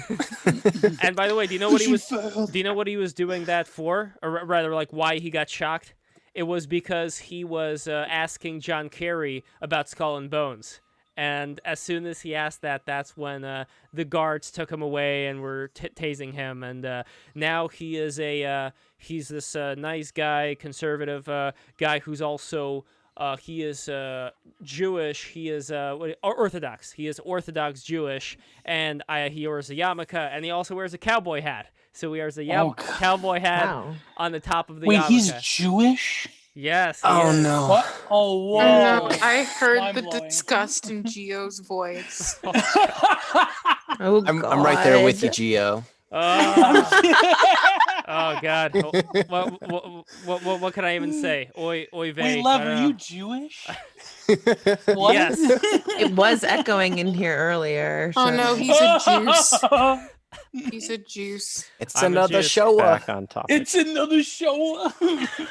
Oh man. We love you, Lev. I love you too. Mashugana. This stream is Mashugana. I love you too. By the way, do love there Lev. is an interesting thing that I was seeing in Robert Seffer's documentary before we go. Well, the series that he does, the anthropologist guy, talking about how the Sea peoples, they were also like the Semitic people. Like the Sea people, those were the origin of both the Jews and also like all the other like European, Germanics and all that. Like when he talks about all the swastikas as well as the hexagrams, the Stars of David that were found throughout the world, that's what he kind of attributes it to. So those were the ancient survivors of the antediluvian civilizations that were then spreading a lot of their, lost knowledge to the people who also remained, who survived. And a lot of that also had to do with the Sea peoples, the, what do you call them again? The, with the purple snail paint. I forget.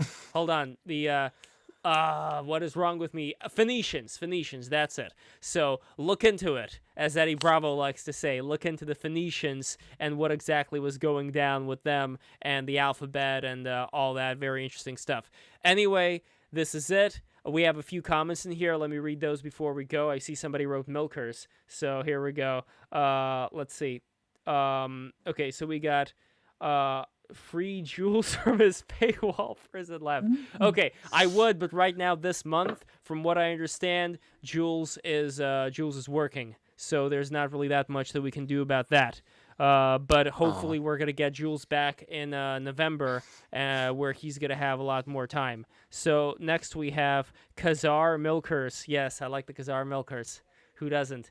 Okay, that's it. Guys, thank you so much for watching. This has been great pleasure as always. I love everybody here. Please don't forget to subscribe. And if you've subscribed already, refer your friends to this